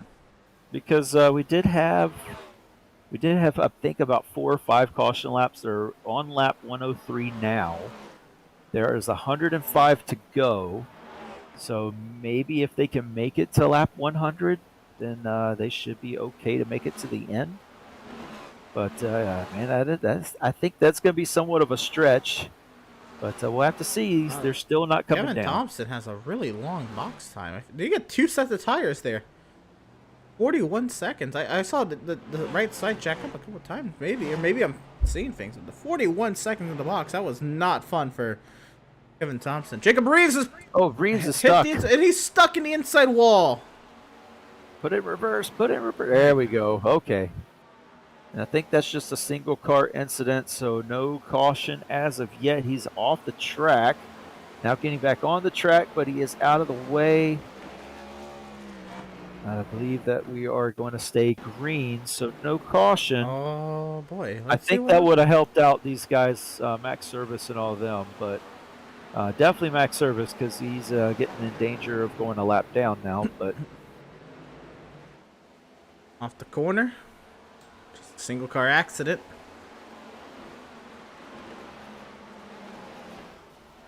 Yeah, that's a big hit too on both the outside and inside walls. He was stuck there for a moment. I don't know if he was actually stuck in the wall or couldn't put it in the right gear. I think he was trying to get it in the right gear, and it just was not going in the correct gear.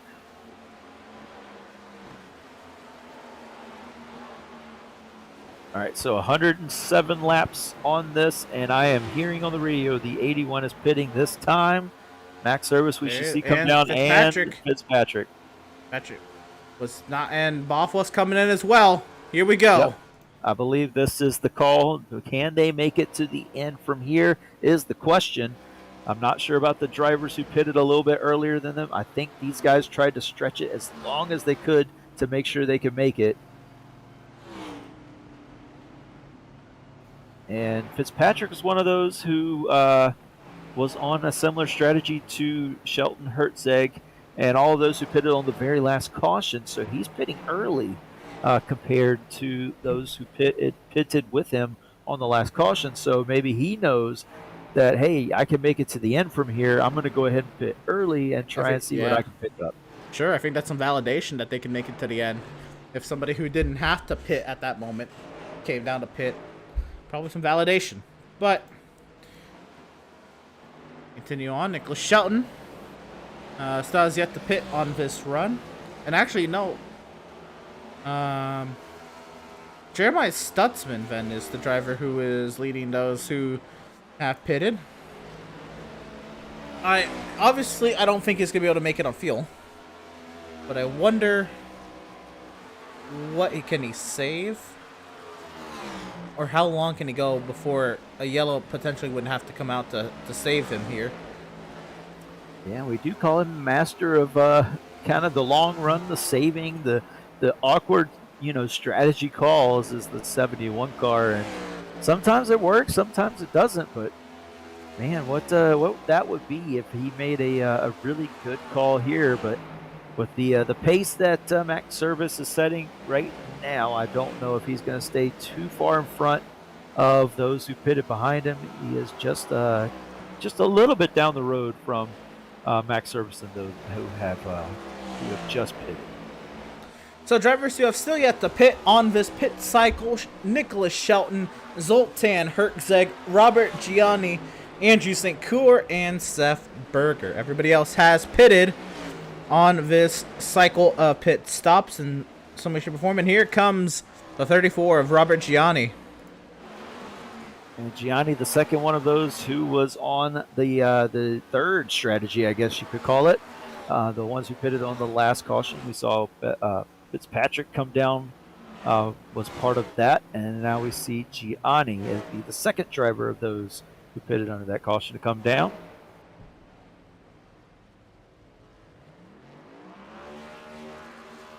Already throttled up and ready to pin it when he can. Max Service does get on by, though.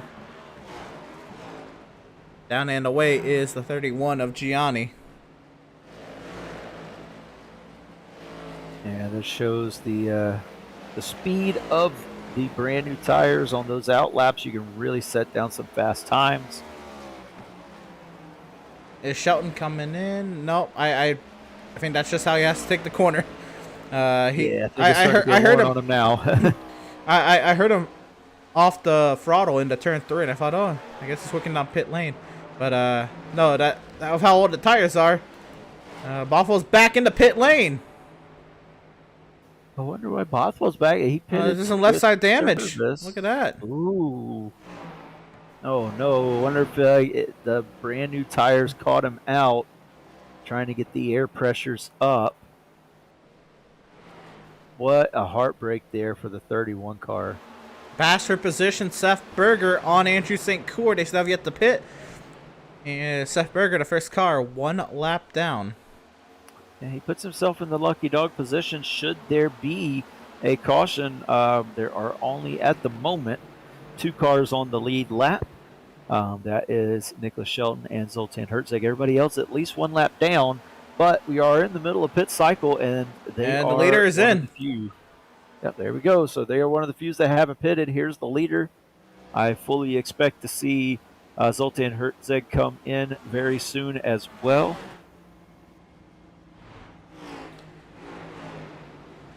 NASCAR Coca-Cola iRacing Series driver Nicholas Shelton putting on a clinic tonight in the Outlaws Sim Series. He'll box for his fresh set of tires. Zoltan Hertzeg stays out and will lead a lap.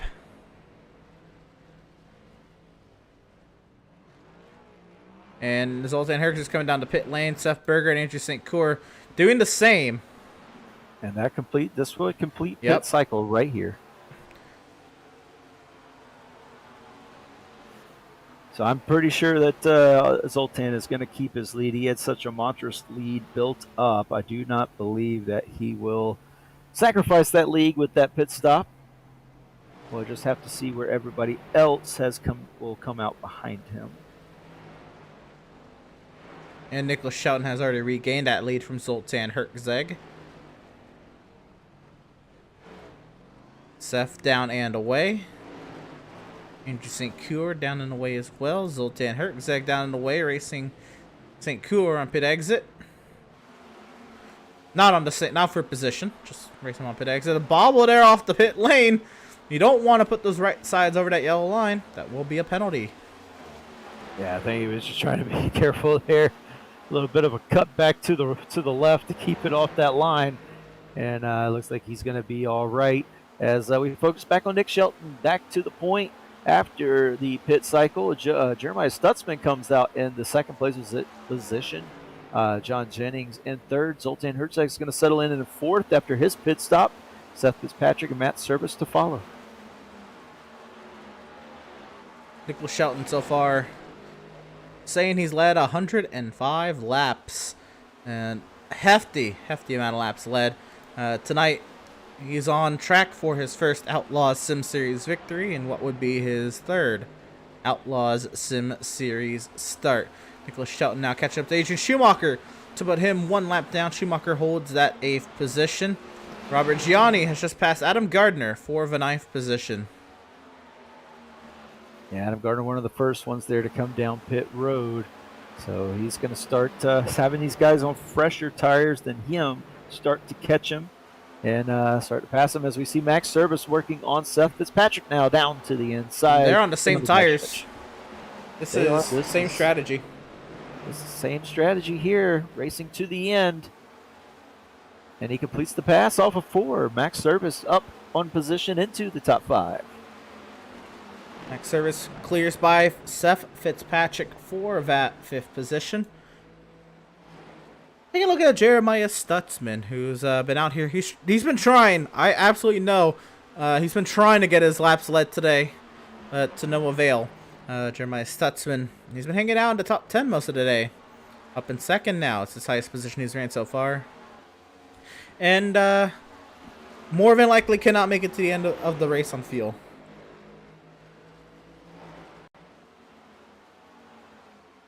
Yeah, I don't think he can. I mean, if there's one to try it, possibly it could be Stutzman, but I'm just not sure he's going to be able to do it. It's a long way to go till the end of the race, and I think that the first ones that are going to be is those drivers who pitted right at 100 laps to go. Would have been was it lap 125, I believe it was. That's going to be Max Service, Seth Fitzpatrick, Brad Bothwell. I think those are the first drivers who are going to be able to securely make it to the end of this race. Jonathan Jennings in the 91. He sits currently in that 3rd position. He's led 29 laps today on that strategy where he stayed out as the B&G boys pitted. Tried as he might, but really nothing he could do when he got pace like Nicholas Shelton, Zoltan Herzog pacing the field as they have been throughout the day. But nothing to throw away here. 3rd place, still a great run, and Jennings trying to close that point lead down on Max Service. You know, it's gonna be close to see where they shape up. I think Jennings might have closed with the way stage points worked out. It's gonna be close, but there's Zoltan Herzog making that pass for the 3rd position. He's led 3 laps today, but he's been right on the heels of Shelton. Well, he was early on. And he's since fallen off, I guess. After he got into that incident with Greg Holt, it's been a nice recovery. But 3rd place driver right now, Zoltan Herzog, has his eyes set on Jeremiah Stutzman just up ahead. Yeah, he does, and he's got the car under him to do it. We saw him power his way back up to 2nd place despite the damage there on the car. And he's got Adam Gardner in front of him, and then he sees right in front of him Jeremiah Stutzman. He get back to 2nd place. Great turn 2 there for Zoltan Herzog, and he's easily going to get by Jeremiah Stutzman going into 3 and 4.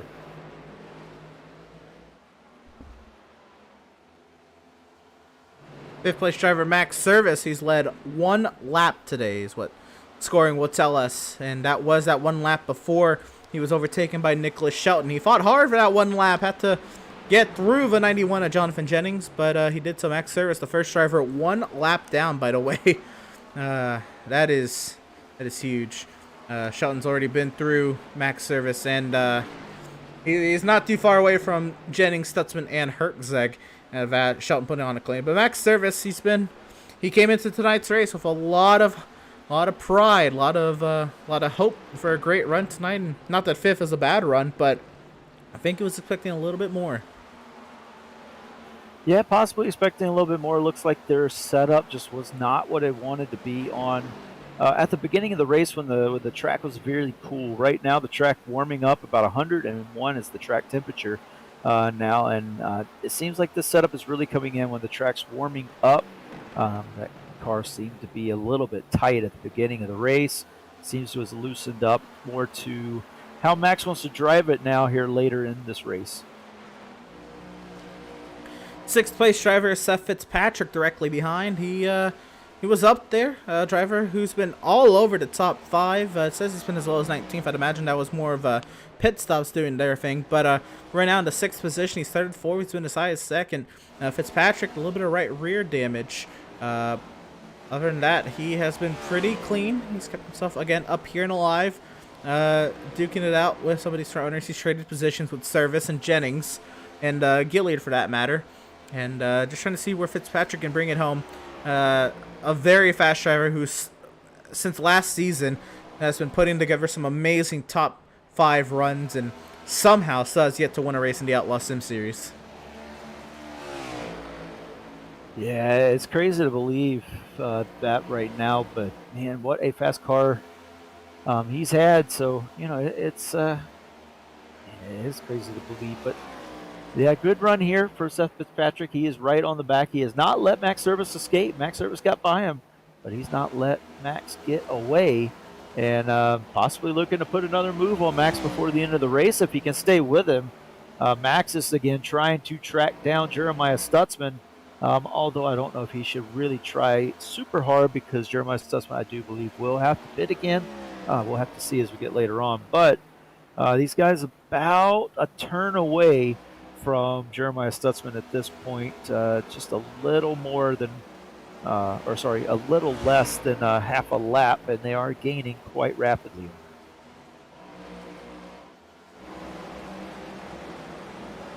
Seventh place driver James Gilliard. He is now the 5th car 1 lap down as Stutzman has gone 1 down. The only driver on the lead lap that isn't the race leader Nicholas Sheldon is Zoltan Hertzeg. James Gilliard, again, a beautiful paint scheme on that number 33 tonight. Trying to back up a top 5 run last week from Bristol Dirt. Nearly podiumed last week, but unable to seal the deal. And right now trying to fend off Adrian Schumacher for that 7th position. James Gilliard having a little bit of a nice run. This is one of the better runs I've seen him have. And it's on a short track. I didn't really expect him to piece together a run like this, but he's got some great teammates to back him up as well. And Gilliard is starting to really piece together maybe a little bit of a season here. Yeah, he is. He did just get passed by Adrian Schumacher there. We saw the pass as we were talking about him. But, yeah, very consistent run from James Gilliard tonight. I'm sure he'll be happy with this top 10, keeping his season on track. But, yeah, it's such a good run. And it seemed to happen when he changed that paint scheme, members. And I'm not going to be superstitious about it, but that seems to be what happened when he changed his paint scheme. I wouldn't bet against it for sure. And it's a good looking car to do it in too. How about that? There goes the 95 of Devin Smith several laps down on by. The 82 of Adrian Schumacher, one of our road course aces, and I think with Kazi not making too many more starts this season, what I've been told so far. Whether that stays true in the coming months, we'll see what happens. But at that, our road course ace in the Outlaws Sim Series, Adrian Schumacher. I know he can't wait to get to next week's race at Watkins Glen, but it wouldn't be too bad to lead into that with a nice little top 10 and maybe a top 5. Yeah, it wouldn't be, and he's working his way up. He's got Fitzpatrick and Max Service to catch. He's about a straight away behind those guys right now. Schumacher's also on that same strategy as Jeremiah Stutzman. He may have to pit again, so that may derail his chances of getting a top 5. But I think a 7th place run would be pretty satisfying right now for Adrian Schumacher, considering he did qualify tonight. He started all the way in the back, 25th. Last row. And, last row, and has made his way all the way up to 7th. 34 of Robert Gianni, the 3rd. Nope, there's 5 of them, right? So the 4th of those 5 B&G Motorsports cars Brad Bothwell has called tonight. Gianni, he's, I guess, other than Bothwell, has been one of those who's had the most up and down day out of that stable. Again, he's been as high as 3rd, as low as 22nd. He started mid-pack, and right now he's still about mid-pack. At number 34 Mahindra Tractor's Ford Mustang has it hasn't done him any favors. He had a couple moments. He did bring out one of the yellows tonight in getting loose off of 2, making contact with Nathan Aldrich. But Robert Gianni just trying to seek things out here to the end, inside the top 10. Last car, 1 lap down. Yeah, he's been hanging in there. Again, Gianni hanging inside the top 10. I know he had a really fast car. He'd like to be up there with his teammates. He knows he should be up there. Just a little bit of trouble, and, it's kind of placed him back here where he is. But still a top 10 finish. Not too bad as we see Jeremiah Stutzman coming in the pit. And this is what I thought, Emerson. They're going to have to pit again. Well, Stutzman definitely will. And who he pitted with, I believe, was...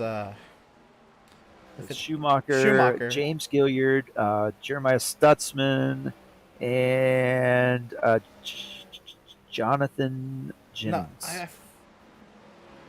I'm trying to see here. I think you're right on Jennings for sure. Schumacher and Gilliard, yeah, they all went about 50 or so laps. Solms and Reeves as well. So Stutzman down away. 14.5. That's a fast 4-tire stop. Unfortunately, everybody else is not going to make one more stop in this race. Yeah, and he's going to have to make it up on track. It's going to be kind of hard to do. Like I said, the file off was about a half a second at the end of the run. So Adam Gardner's down and away. 14.7. These are some good 4-tire stops today. Yeah, good stops so far. 14.73. By iRacing terms, I should say. These iRacing pit crews putting in the work. I know we're not seeing those 10 and 11 second stops. That's just, I don't think, possible at this moment on iRacing. These 14-second stops are good by iRacing terms. Yeah, it's they haven't really caught up to the single lug mentality of what pit stops are right now. The movement of those stops for sure. Yeah, so eventually we'll get there. At the moment, though, every driver is not going to get an advantage or anything, so they'll just be with what they got. But yeah, for iRacing Sandy's 14 seconds is kind of the golden goose is what you're shooting for. If you, it's all dependent on how you drive your car into your box, where you stop in the box. It's very dependent on all of that. Well, for sure to still pit in this race is Jonathan Jennings sitting in the 5th position, Adrian Schumacher in 6th, James Gilliard in 7th, and Jacob Reeves in 12th, Doug Solms in 13th. Nicholas Sheldon has done all the dominating today, leading nearly all the laps. He didn't lead a few on a pit strategy, but he now has a 13 and a quarter second advantage over teammate Zoltan Hertzeg. Yeah, and those are the only two on the lead lap now. Max Service, the first car, a lap down in 3rd place, and he was kind of behind the leader, but he's kind of fallen back. He's about a half a lap behind the leader now in 3rd place. And I mean, Zoltan Hertzeg is about to lap the entire field. His teammate only about a half a straightaway in front of him. We're going to go ahead and take a side-by-side here.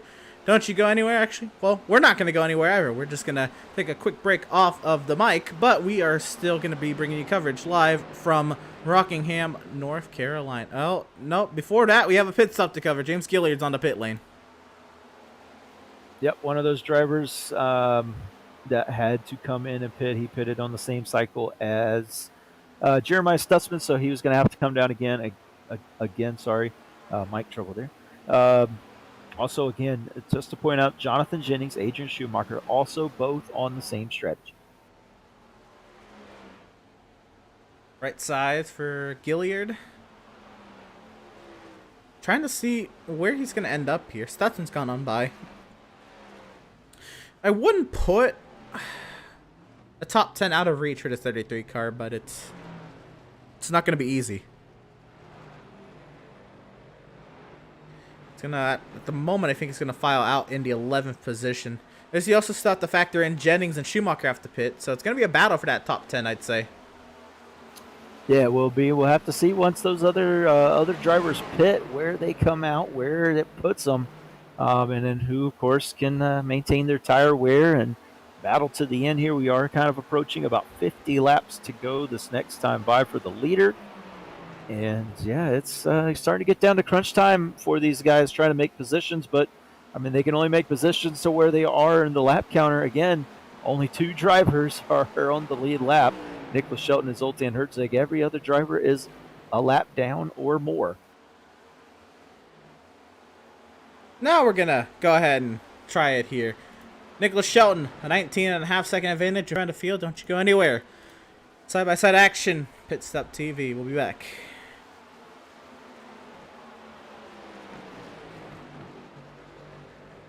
Sound Art introduces an entirely new way to listen to music in your home.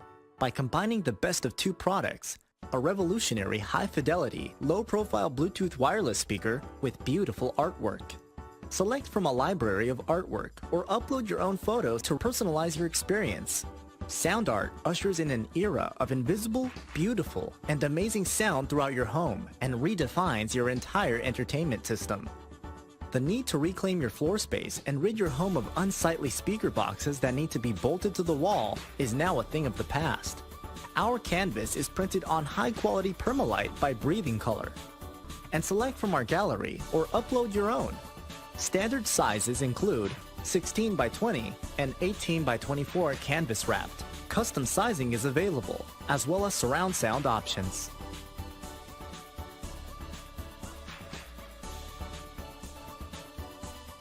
Have you found yourself trying to hide your joy because you're unhappy with your teeth? Your smile is the first feature noticed in an interview, on a date, or in family photos. We want you to be able to shine bright as your best self, and our teeth whitening system is the perfect step toward restoring your confidence.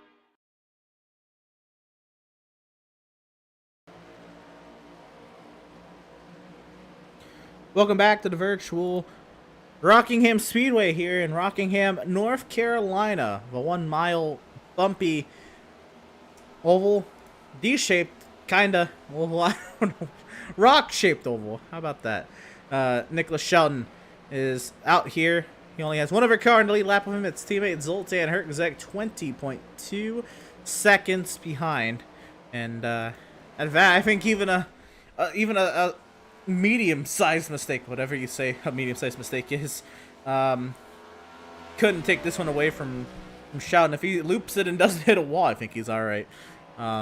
We still have a lot of racing to go. Of course, nothing is set in stone. A little bit sideways there, so you mentioned it.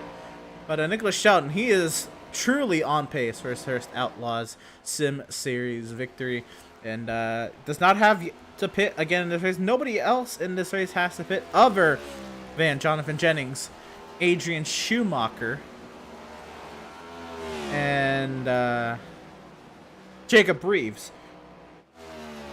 Yeah, unless they do some monster saving, which I just don't think is possible. Jonathan Jennings and Adrian Schumacher will have to give up their positions. Currently running 5th and 6th, and that'll hand 5th place to Gianni. And Seth Berger's made a recovery from his incident, big time nose damage on the 77, but he's up in the 8th position right now, running very well. A little blink there for Seth Fitzpatrick. And I was going to say, is Jennings closing in on Fitzpatrick with 20 lap older tires? This is huge if he is. I think he is. I believe he is. Maybe Jennings was trying to stay with Max as long as he could, and running in that dirty air could very well possibly affected the tire wear on that number 2 car, and he's just not giving up. Or maybe the fuel mileage was getting kind of tight on this 2 car, so he had to back it off a little bit. That's an excellent point, Devin. Remember, they made 100 or so laps, but that was with a couple cautions. Let's see if we're able to get this count correct here. 3 cautions for 11 laps. I think that's fairly accurate. They had about, let's say, 7, 8 laps of caution to save fuel. They do not have that here. So they're going to have to figure out how to save, I'd say, at least 4 laps worth of of fuel, which is not hard. You can, I don't know if this is intentional, how long he's waiting to get on the throttle, but if you're listening at home, folks, listen to how long it takes him to get back onto the throttle fully. I mean, he is basically on the straightaway by the time he's back on the throttle. Either that's a fuel-saving strategy or that's how bad these tires are on the racetrack at the moment. But nonetheless, it is remarkable how late he's on the... I mean, right there, he was past the blue cone there before he was even on the throttle. I think that is fuel strategy right there all the way. I think Fitzpatrick knows he's not going to make it. I'm not sure what happened to Jennings. Did he go to look for a bit there and miss it? Oh, let's see. He slowed way down off of that turn. You know, Jennings isn't picking up the throttle fully either.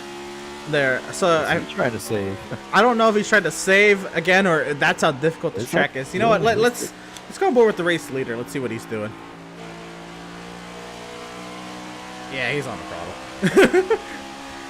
Yeah, these guys can comfortably make it to the end. And there it is. That's the second place car in front of the first place car right there. This is to put the entire field one lap down.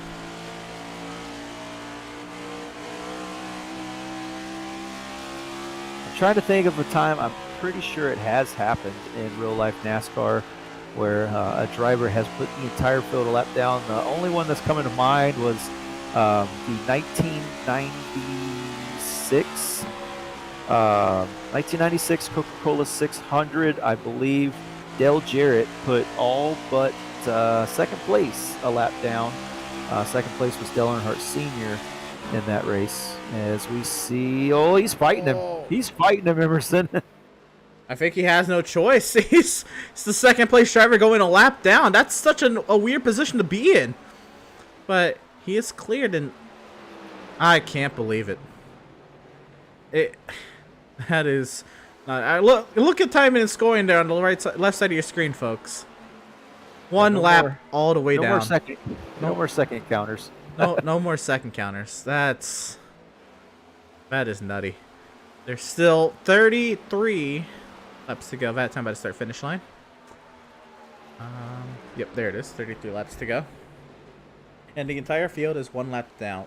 The closest thing I can recall to this happening in an Outlaws race was our inaugural Outlaws Sim Series points paying event on the Auto Club road course. I think there's only 3 cars on the lead lap. Tyler Markle won that race over Joshua Balliet, Jeremiah Stutzman, and everybody else, I believe, was one lap down. I'm trying to think of another. I know the stat sheet will technically say that happened to us New Hampshire Season 1, but that is because there was...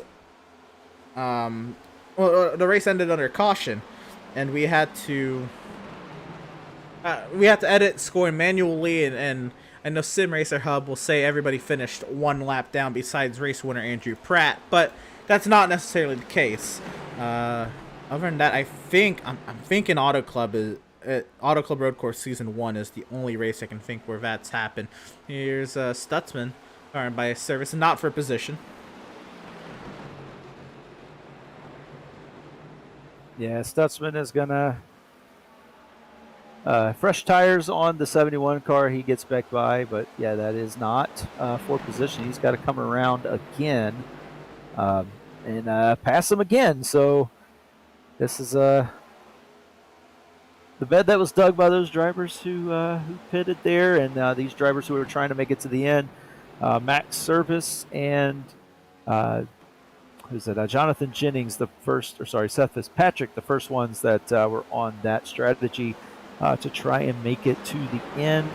They're going to be close. Jonathan Jennings, Adrian Schumacher still yet to pit. We do believe that both of those drivers still have to come in pit. They're right there beside each other now. Schumacher's really caught up to these guys. And Jennings, again, back onto the back bumper of Seth Fitzpatrick. We're coming up to that point there where Jennings and Schumacher are going to have to pit in about 10 or so laps. I mean, obviously, I think they'd be hoping for a yellow at this point. But Schumacher goes on by Jennings. I think Jennings gives it up. I don't know if Jennings is trying to save this. Here comes the leader, Nick Lachey, to put him 2 laps down. Goodness gracious. Yeah, this will be putting up to 5th place 2 laps down right here once he gets by Adrian Schumacher. Yeah, and Fitzpatrick and Service right up the road.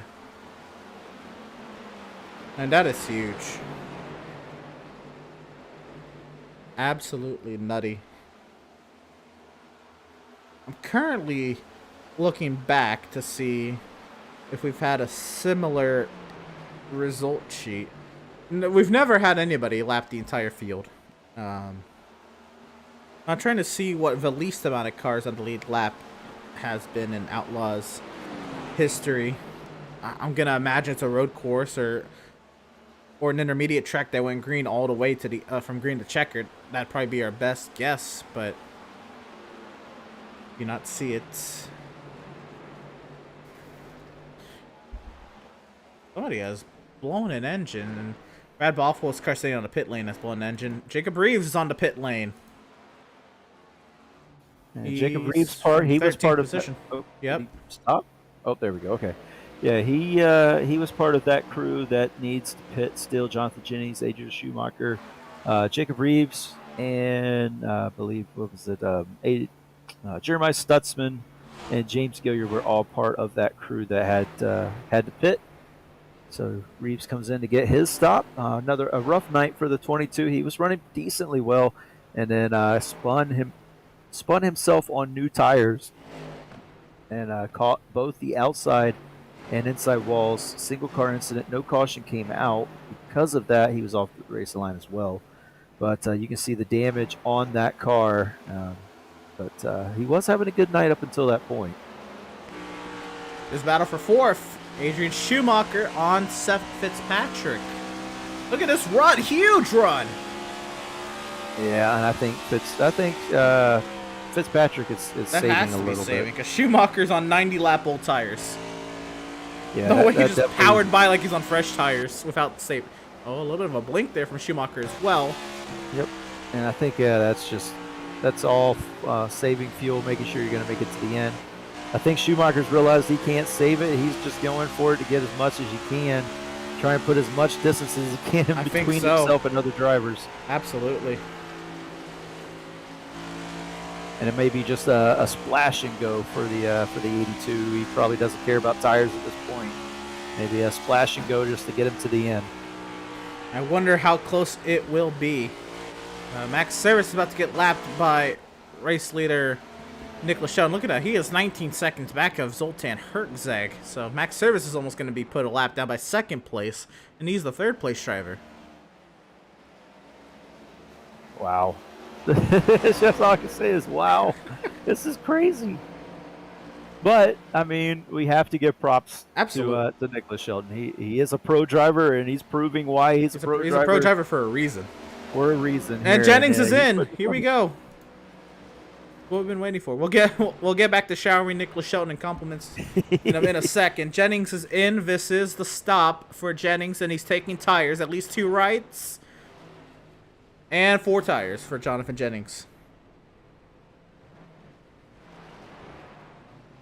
He is behind James Gilliard out on the track.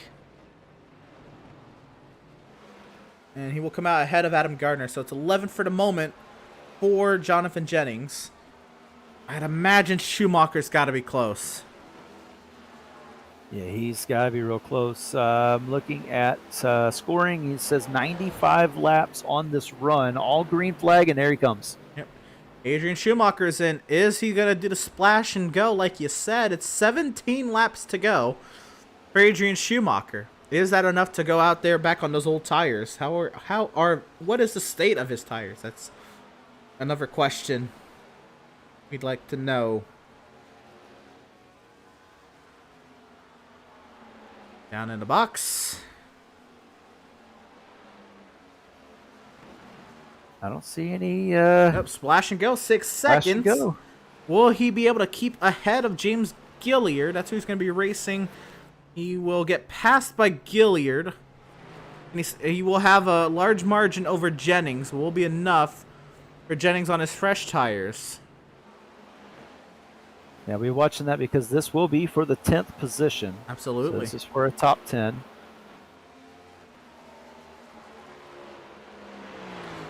So, Five Flags Speedway. That was season 1. That was race 24. Greg Holt won that race. The only drivers on the lead lap with him were short track ace Joshua Balliet and Joseph Kazi. That's the only thing ringing a bell. Jacob Reeves has gotten by Doug Solms. This is for position in the 14th position, 6 laps down. We saw that battle on the track, battle on that same lap back there. Yeah, and I mean, these guys are still battling. They're still trying to get all the points they can, even though there are this many laps down. Other drivers, except for the leader, are finding themselves in similar positions. So still plenty of points and positions to be gained by these drivers who can put in decent runs. But yeah, it's interesting to see no seconds ticking off there on the scoring column. You see laps. So bizarre. But yeah, Max Service hanging on to that third place, 2 laps down behind him. Seth Fitzpatrick there. He is also 2 laps down. We're focused now on Zoltan Herzeg, who is in second place, 1 lap down. He's about to lap Max Service here. Again, like there's Max Service right up the road. And there you can see as that number gets bigger in the bottom right hand corner. That is what you're looking to see if he gets closer to putting Max Service a lap down to himself. Right now, him and Max Service technically are on the same lap, not the lead lap. Yeah, technically they are. But you do see that he is starting to put some tenths on that, making that number bigger. Again, this is not a gap to Max Service. With Max Service being in front, this is a gap back to Max Service. Basically an entire lap almost behind him. So as the number gets bigger, the closer Max Service is going to be by being lapped by the second place car here. Season 1, race 20. We were at the Darlington Speedway. It was the first race in the Outlaws Sim Series in the year 2021. Seth Berger won that race. He only had teammates Max Service, Reese Schaefer, and Adrian Schumacher on the same lap as him. 4 cars finished on the lead lap at Darlington that season. 3 finished on the lead lap at 5 Flags that season. Yeah, it's just a clinic again by Nicholas Shelton, proving what a pro driver can do, lapping all the way through the field. Yeah, he's been on a rail from the beginning of the race. I didn't even notice. I didn't think what would happen if you put the distance graphic to the next driver on the screen, but that is 1 lap and 5.5 seconds back to Zoltan Herzeg. That is not Zoltan Herzeg 5.5 seconds back of Nicholas Shelton on the same lap. Oh man.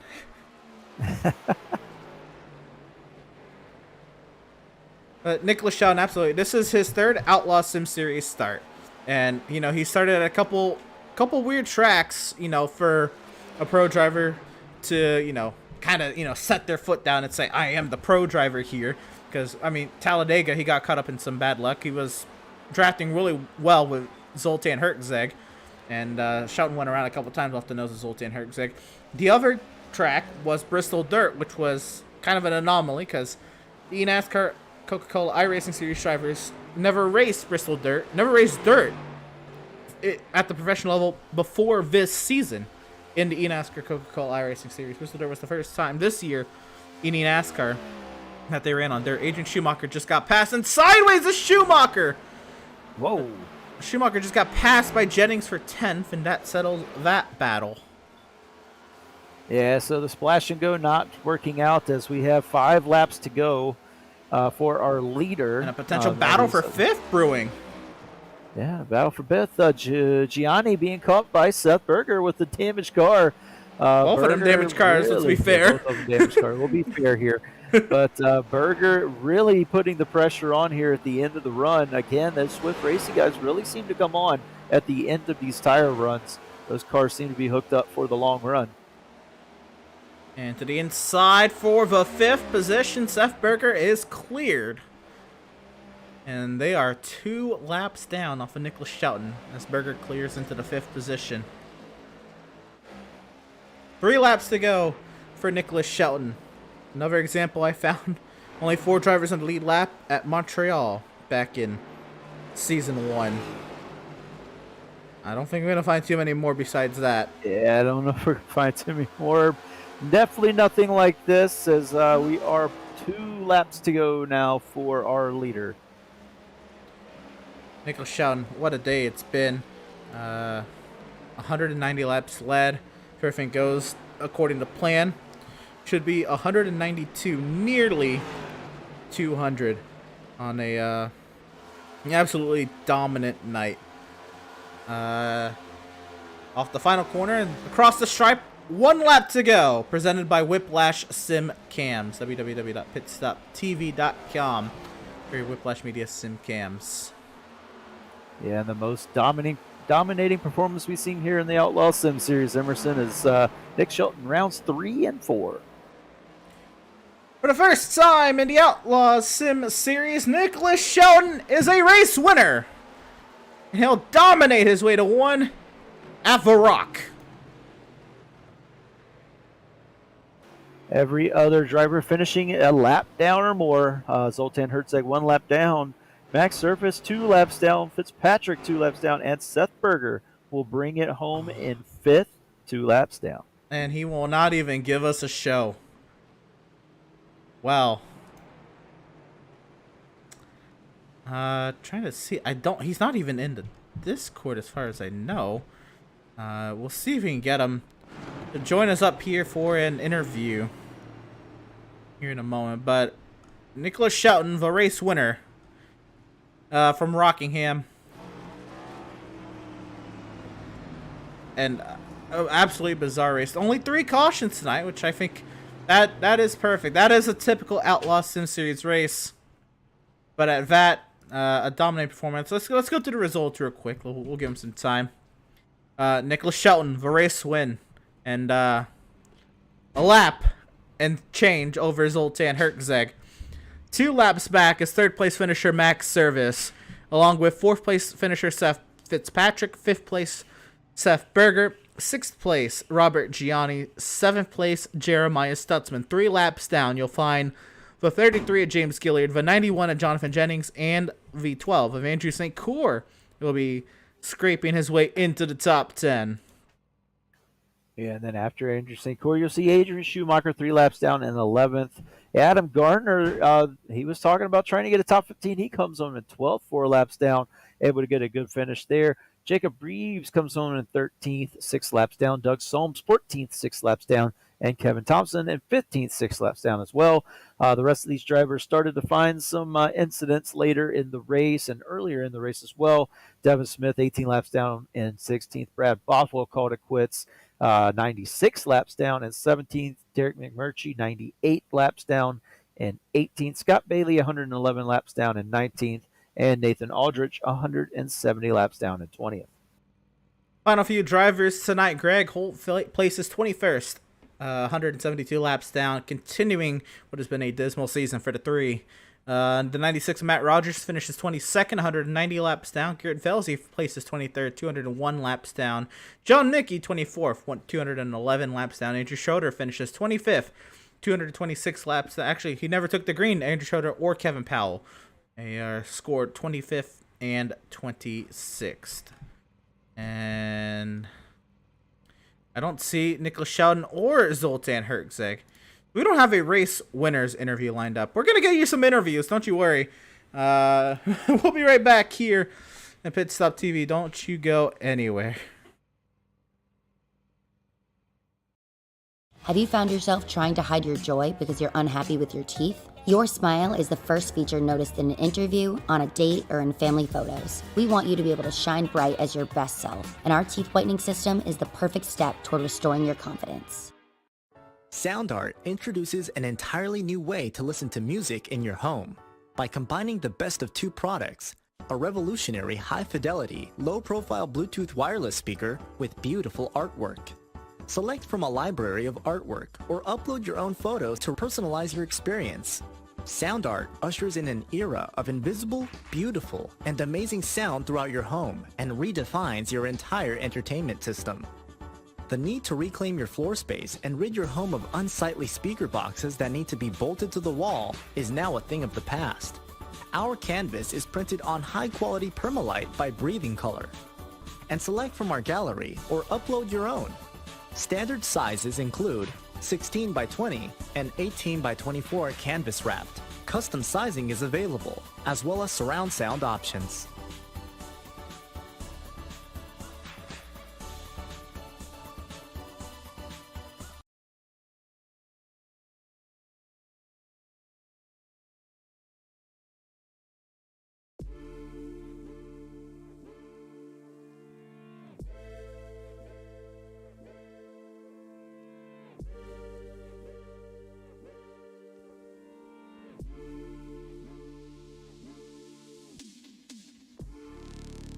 Welcome, race fans, back to the virtual Rockingham Speedway. We're now in the post-race coverage of the Outlaws Sim Series event from the Rock here in the virtual Rockingham, North Carolina. Unfortunately, I don't believe we're going to get a race winner or a second-place finisher's interview here at Rockingham, but I guess we'll just start working our way down the line, Devin. I guess what's going to take place of our third-place finisher's our winner's interview is going to be our third-place finisher, Max Service. Max, when's the last time you've finished third in a race, and that would be also 2 laps down? I finished third in a race this season, 1 lap down. That's about it, to be honest. That's what happens when you've got pro driver leading the race and guy with pro setup in second. So this, we're best of the rest, basically, at that point.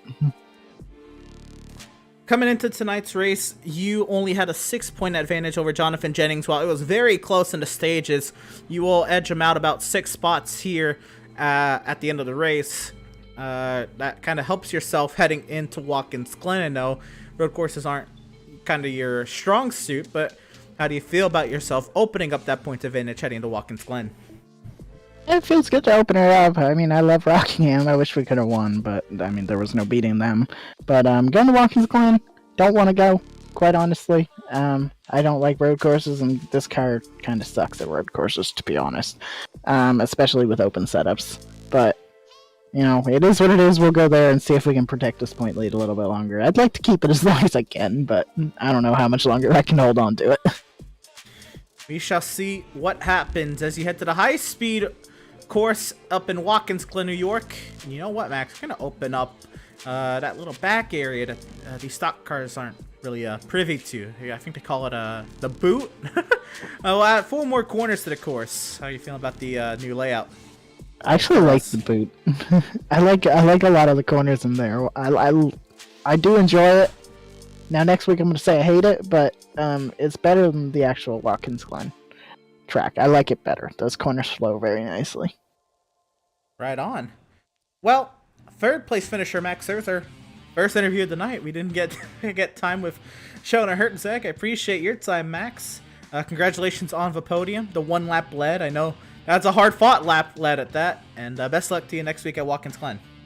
Yeah, thank you. Thanks for doing what you guys do up there. And I mean, you can call me the winner if you want. I'll take it. Well, we're not quite there yet. I needed just 2 more laps.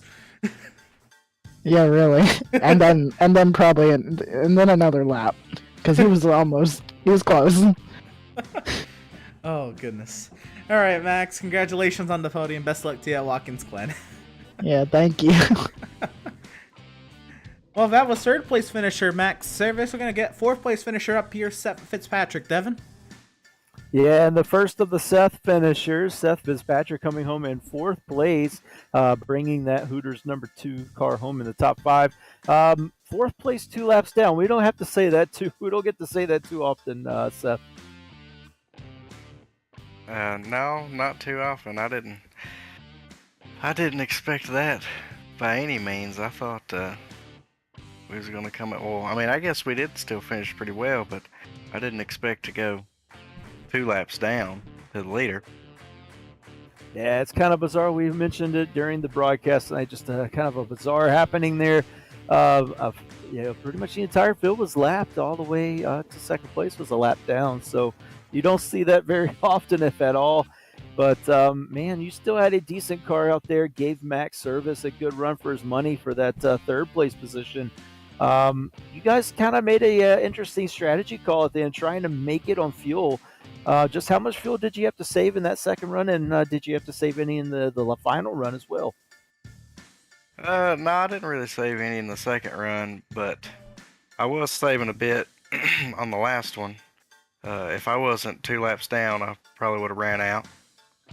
But being 2 laps down, I was able to cross the finish line under power.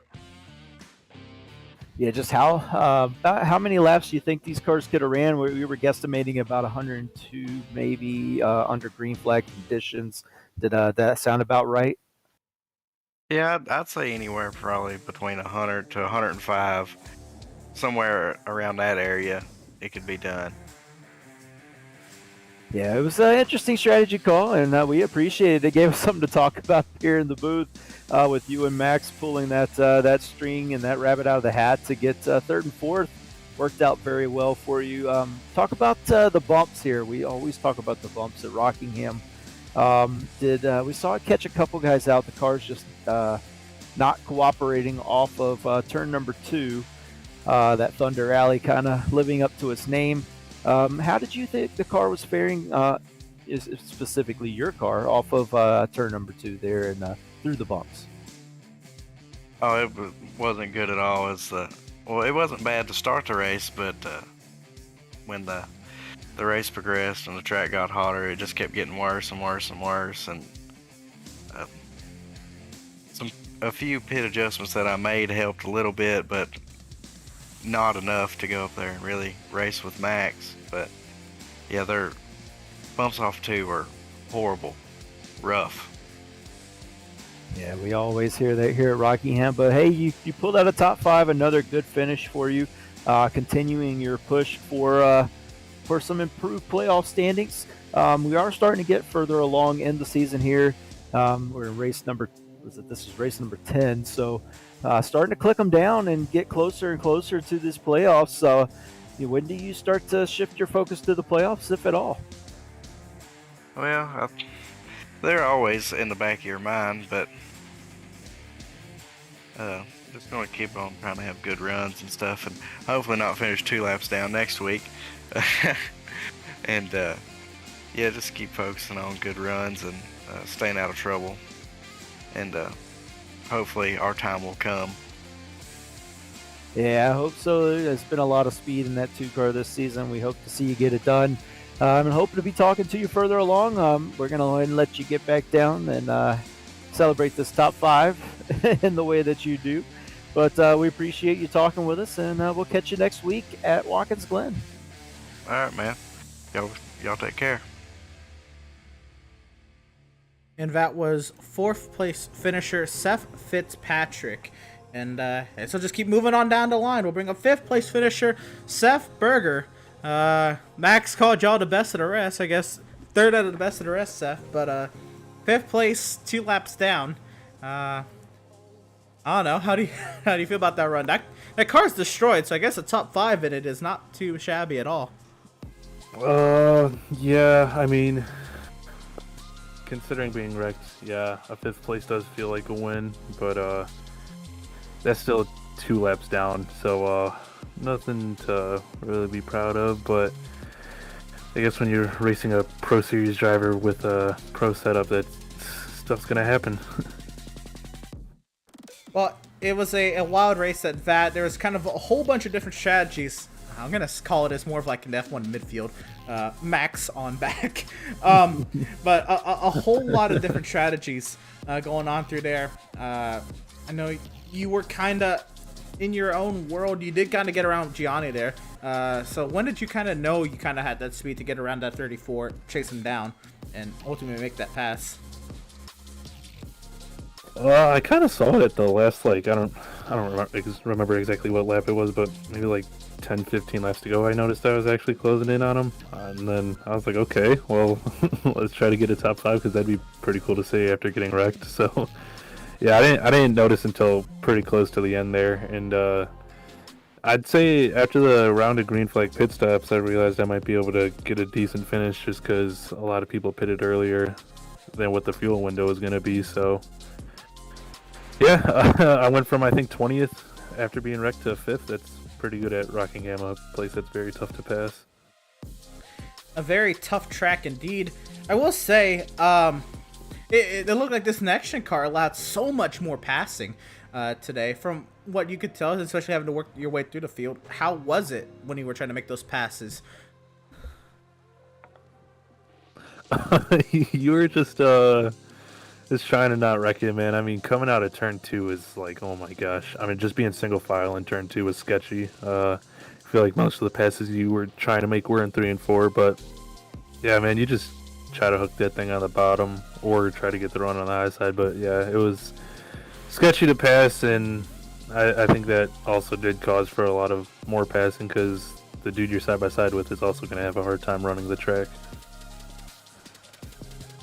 Well, next up you have Watkins Glen, and it's the full course, the boot layout added on with that. So how you feeling? A little bit of a change up when you think of Watkins Glen, but a road course nonetheless. The new section, I don't know how many times you've driven it, but should be an intriguing challenge for you in these next-gen cars. How do you feel about it? Yeah, it's gonna be a challenge, especially with that boot. I ran it a few times in Ferrari, and obviously that's not going to translate much, but at least I know what the boot looks like.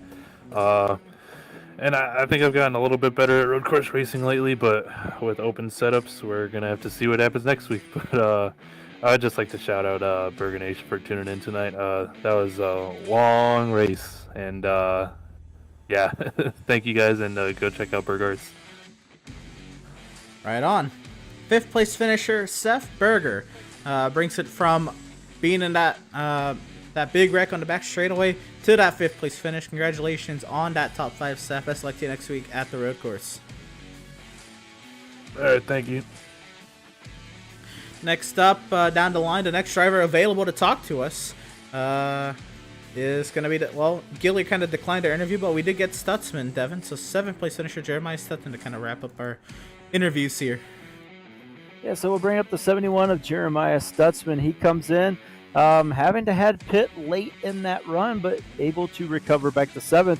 Hey, Jeremiah, normally you're a guy who tries to stretch it on fuel, but it looks like maybe one of those early pit stops possibly caught you out in a situation possibly didn't want to be in. Can you kind of walk us through what happened there? Oh, yeah, I had to just try to stay with the leader somehow, and the only way closest I could get would stay in one lap down. So that's what I had to try to do. Yeah, ultimately you did finish 2 laps down, but having again to pit, that final time. Kind of walk us through. We saw it was very tricky, especially after all the interviews so far have told us turn 2 was a nightmare to navigate, even with just by yourself. Kind of walk us through your experience at this track, Rockingham, the Rock, and just a very bumpy racetrack. Kind of walk us through what your experience was in that 71 machine tonight. Tonight was probably the most fun I've had in a while. I wasn't expected to come at this track because I run absolutely horrible here, but it was fun. Yeah, it looked like it was in that 71. You were pretty quick there for a lot of the runs. Unfortunately, that the pit stops came when they did. It kind of caught some people out, but we move next week to Watkins Glen with the boot layout. Kind of walk us through what your game plan is going into next week. I think I just got to stay on the pavement. I like it, plain and simple. The last road course we were at, that seemed to be the biggest problem with guys, with staying on track. If you'd done that, you'd pretty well locked into a top 10, so that's the plan. I like it, plain and simple. Stay on the pavement, and it is the boot layout, and I'm not sure a lot of traditional NASCAR drivers, traditional oval racers, have driven the boot layout too many times. It is a little bit different. Personally, it's one of my favorites once they put the boot in. I don't like Watkins Glen when the boot is not there, but it should be a very fun race. As far as the rest of the season goes, you did mention that there were some tough tracks coming up for you. The last time I talked to you, I remember that. But we do have some tracks after that that I know that you are pretty good at. So, what's your next track you're most looking forward to visiting? Texas. That was the one I was gonna say as well. I know that you seem to always run well there, so I just wanted to confirm it. But yeah, I know you're not keen on those short tracks, but you do tend to run decently well there. And of course, we wish you luck at Watkins Glen as well as those short tracks. And we'll let you get back down now. Appreciate your time and talking with us, and congratulations on the 7th place finish, getting into the top 10. All right, thank you, and good job as always. Right on. That was 7th place finisher Jeremiah Stutzman. That's going to go ahead and kind of wrap up the interview block of our post-race coverage. Unfortunately, we didn't get to hear from the winner or 2nd place, and I would have been amazing to hear if there's maybe any advice they can give to us or any insight to what it is to run like that. But nonetheless, still want to thank everybody who did give us their time, service, Fitzpatrick, Berger, and Stutzman all there. But yeah, Devin, again, this race had 3 yellows. It was nice to see the choose rule back in action because we didn't have it for 2 weeks at Dega or Bristol Dirt. No choose. Well, actually, we did get the choose rule a little late at Bristol Dirt, but we did end up actually getting it.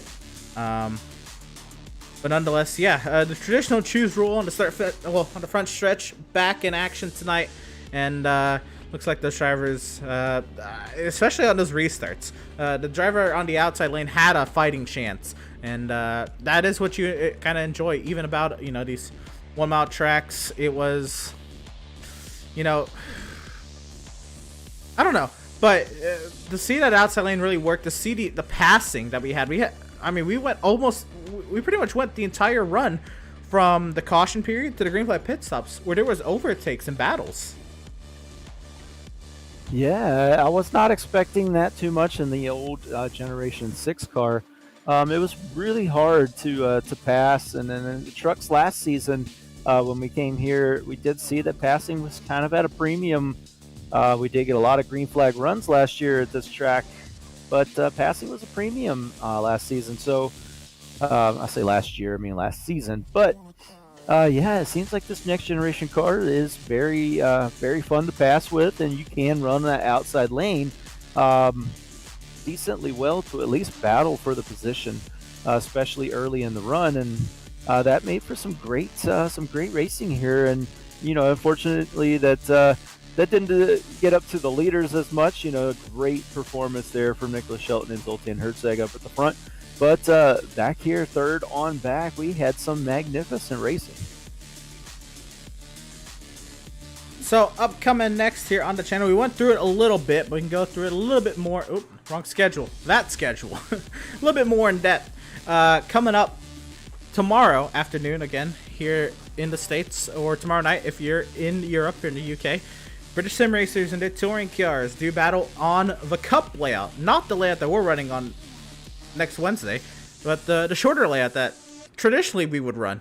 That's a little interesting because those touring cars taken to the Watkins Glen Cup course. That should be a fun time, by the way, to see what kind of racing it can have with kind of that boot taken out. It kind of adds that opportunity there at the end of that straightaway into turn 6 or turn 10 if you're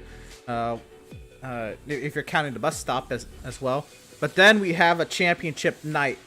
Champions will be crowned tomorrow night at 8:30 p.m. Well, 8:30 p.m. Eastern is when coverage begins of the North American Racing League GT3 season finale from Autodromo Jose Carlos Pace, Interlagos. That should be a fun track. Again, the Formula One Brazilian Grand Prix track. Cannot wait. And then Sunday night, the MPI Cup Series is back in action. They're at the track dubbed as Too Tough to Tame, the Lady in Black, and all that good stuff. Darlington, throwback weekend for the MPI Cup Series. Actually, on social media, the MPI, we got together with some MPI Cup Series drivers and got a throwback scheme or two out there. We'll be having some throwback reveals. So go ahead and check out our socials for that tonight. And yeah, yeah, throwback weekend for the MPI Cup Series. Can't wait to see how those boys, what those boys bring to the track. Tuesday, British Sim Racers and their Trophy Tuesdays, their MX-5s are back in action. They're at Michelin Raceway Road Atlanta, and that's a fun track, one of the best road courses in America, and those Mazdas are going to be having a blast on there with those 4 15-minute races. And then, of course, we're back in action next Wednesday night for the Outlaws Sim Series, same time as always, 7:30 p.m. Eastern. We're at Watkins Glen, but not the NASCAR layout. We're on the boot layout. But with that being said, Devin, crazy string of racetracks, and I think for the first time, this entire slate of races is all in the Americas, and it would be all in North America if it wasn't for Interlagos.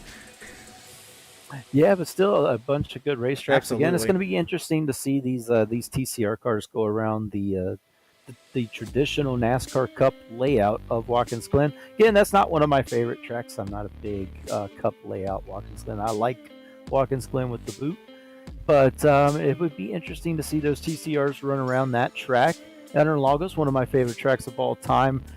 Great track to end the North American Racing League season on. Will it be exciting to see that champion crowned? And then, of course, Darlington MPI going there. And I know the real life NASCAR is going to run some throwback paints. Some of them have already been revealed. Big shout out to Trackhouse Racing, absolutely nailing their paint schemes, it seems like, all season long. Pulling out another 2 great throwback paint schemes for the Darlington race. So maybe we'll see some in the MPI series. Some of these drivers coming out with some throwback paint schemes there at Darlington, and you can catch all of that action for the TCRs at Watkins Glen, crowning a champion in the North American Racing League, and possibly some throwbacks in MPI on Pit Stop TV. All of our social media channels are listed there below, facebook.com/Pit Stop TV, Instagram.com/Pit_Stop_TV, Twitter.com/Pit Stop TV_, and YouTube.com/C/Pit Stop TV1, and of course on Twitch.tv/Pit_Stop_TV, Emerson. Absolutely. I want to give a huge shout out to everybody who worked the show tonight. Devin Zimmerman, who was alongside the call with me this evening, and Ed Shearer, who was out about the racetrack taking pictures of all of the action on the bumpy Rockingham Speedway. But, well, that'll do it from The Rock. We're happy to have had you all here tuning in and joining us for tonight's action, and we hope you enjoyed tonight's broadcast. Once again, for all here at Pit Stop TV, Devin Zimmerman, Ed Shearer, and myself, Emerson Arn, thank you all for tuning in. We'll see you tomorrow afternoon for British Sim Racer Touring Cars from Watkins Glen, or next Wednesday night for Outlaws Sim Series action from Watkins Glen, the boot layout. Good night, everyone.